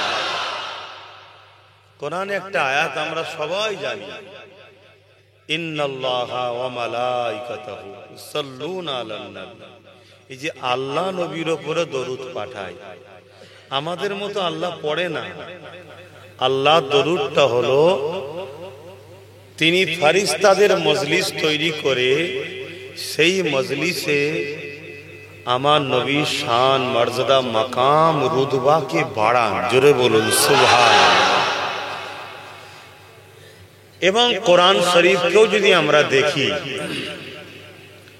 কোরআন শরীফে কয়েক ধরনের ভাবে আল্লাহ আয়াত নাজিল করেছে। কখনো আল্লাহ বলেছেন ইয়া আইয়ুহান নাস, হে মানুষ্য জাতি, তার মানে মুসলিম, হিন্দু, দলিত, আদিবাসী, শিখ, পাঞ্জাবি, প্রত্যেকটা মানুষ। কি ওনারা মানুষ না? মানুষ না, সবাই মানুষ। সবাইকে লক্ষ্য করে স্রষ্টা ডেকেছে হে মানুষ্য জাতি। সেখানে আল্লাহ তাওহীদ এবং কুদরতের একত্ববাদের আলোচনা করেছে। আর যেখানে আল্লাহ বলেছেন হে ঈমানদারেরা, ইয়া আইয়ুহাল্লাযীনা আমানু, হে ঈমানদারেরা, সেখানে আল্লাহ তিনার নবীর শান মর্যাদার প্রচার প্রশংসা করেছে। জোরে বলুন সুবহানাল্লাহ। তাহলে যেখানে সর্বধর্মের মানুষ থাকবে সেখানে আল্লাহ শিখাচ্ছে তোরা আমার আলোচনা কর, আর যেখানে ঈমানদার থাকবে সেখানে বেশি বেশি করে আমার বন্ধুর আলোচনা কর। জোরে বলুন সুবহানাল্লাহ। তাহলে মসজিদে আমার নবীর আলোচনা দরকার, খানকায় আমার নবীর আলোচনা দরকার, পীরের দরবারে আমার নবীর আলোচনা দরকার, ধর্মীয় মাহফিলও আলোচনা কার দরকার? আমার নবী। হ্যাঁ, অন্য বিষয়টাও শোনাতে হবে, কেন সবটা আমাদেরকে জানতে হবে, কিন্তু সবটাই তো নবীকে কেন্দ্র করে। আপনি নামাজের আলোচনা করবেন, নবীকে বাদ দিয়ে করতে পারবেন? নবী যেভাবে নামাজ পড়েছে ওইভাবেই তো নামাজ নাকি? আপনি রোজার আলোচনা করবেন, নবীকে বাদ দিয়ে করতে পারবেন? নবী যেভাবে রোজা রেখেছে ওইভাবেই রোজা। আপনি হজ করবেন, হজের আলোচনা করবেন, নবীকে বাদ দিয়ে করতে পারবেন? নবী যেভাবে হজ করেছে ওইভাবেই তো হজ। তা টোটালটাই হলো আমার নবীকে কেন্দ্র করে দিন। আর আমার আগে হাফেজ সাহেব একটা স্লোগান দিলেন, সিরাতুন নবীর মাহফিল। সিরাত বলতে টোটাল নবীর লাইফ স্টাইল, জীবনী, নবীর জীবনী। এই জীবনী জারি হোক। দেখেছি আমরা জীবনীর মধ্যে অনেক কিছু পার্ট থাকে, শৈশব জীবন, কৈশোর জীবন, এডুকেশন জীবন, তার সাংসারিক জীবন, তাই তো? আমার নবীরও যদি সিরাত বলা হয়, জীবনী বলা হয়, ইন্নালিল্লাহ, সেই জীবনের মধ্যেও কি আছে মোদের কপালে গুনাহগার উম্মাহ তো আপনার লইবেন সঙ্গে এ মাহশরে। নবী সালাম ইয়া রাসূল ইয়া হাবিব সালাম।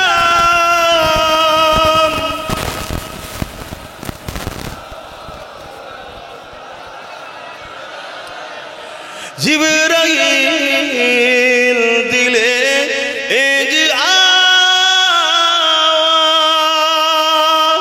খুলে দাও আসমানের দুয়ার, এসেছেন নবী ঈদের সরদার করিতে আল্লাহ আরো দিদার। নবী সালাম ইয়া রাসূল সালাম ইয়া হাবিব সালাম সালাম। একটু ছোট করে দোয়া হবে, সকলে গায়ে গায়ে বসুন। বালাগাল উলা বিকামালিহি কাসাবাত তুজা বিজামালিহি হাসানাত জামিউ সালিহি। বাপজান আমার, এক্ষুনি দোয়া করব। বিসমিল্লাহ শরীফের সঙ্গে দরুদ শরীফ, সূরা ফাতিহা, ইখলাস শরীফ। এর মাঝখানে একটা ছোট্ট কাজ আছে, ছোট্ট একটা কাজ আছে। সে কাজ হলো এটাই, নেকি কিনার দরকার আছে না নাই? কি গো, ঘর বাড়ি করি, ইনকাম করি, এসি টেসি লাগাই, সব একটু আরামের জন্য, তাই তো নাকি? একটু নেকি কিনার দরকার আছে না নাই? প্রত্যেকে পকেটে হাত দেন, ছেলেরা যাচ্ছে, কেউ খালি হাতে ফিরাবেন না। কারো যদি পকেটে না থাকে তার জন্য মা, বাকি যার যা খুশি একটু শরীক হন এই মাহফিলের জন্য। আমার হুজুরের মাহফিল হচ্ছে, হবে, আপনারা খুশি নয়? আমার কোনো কথাই বেজার হলে একটু জোরে বলেন, বেজার হয়েছেন নাকি? তাহলে দেন, যার যা খুশি দেন। 1200 ঈদগার জন্য একজন জায়গা দান করেছে, আল্লাহ কবুল করেন। 8 কদম কোরআন শরীফ আছে, 80,000 কলেমা শরীফ আছে, দোয়া হবে, আল্লাহ কবুল করেন। দাও না, চাদরে দাও।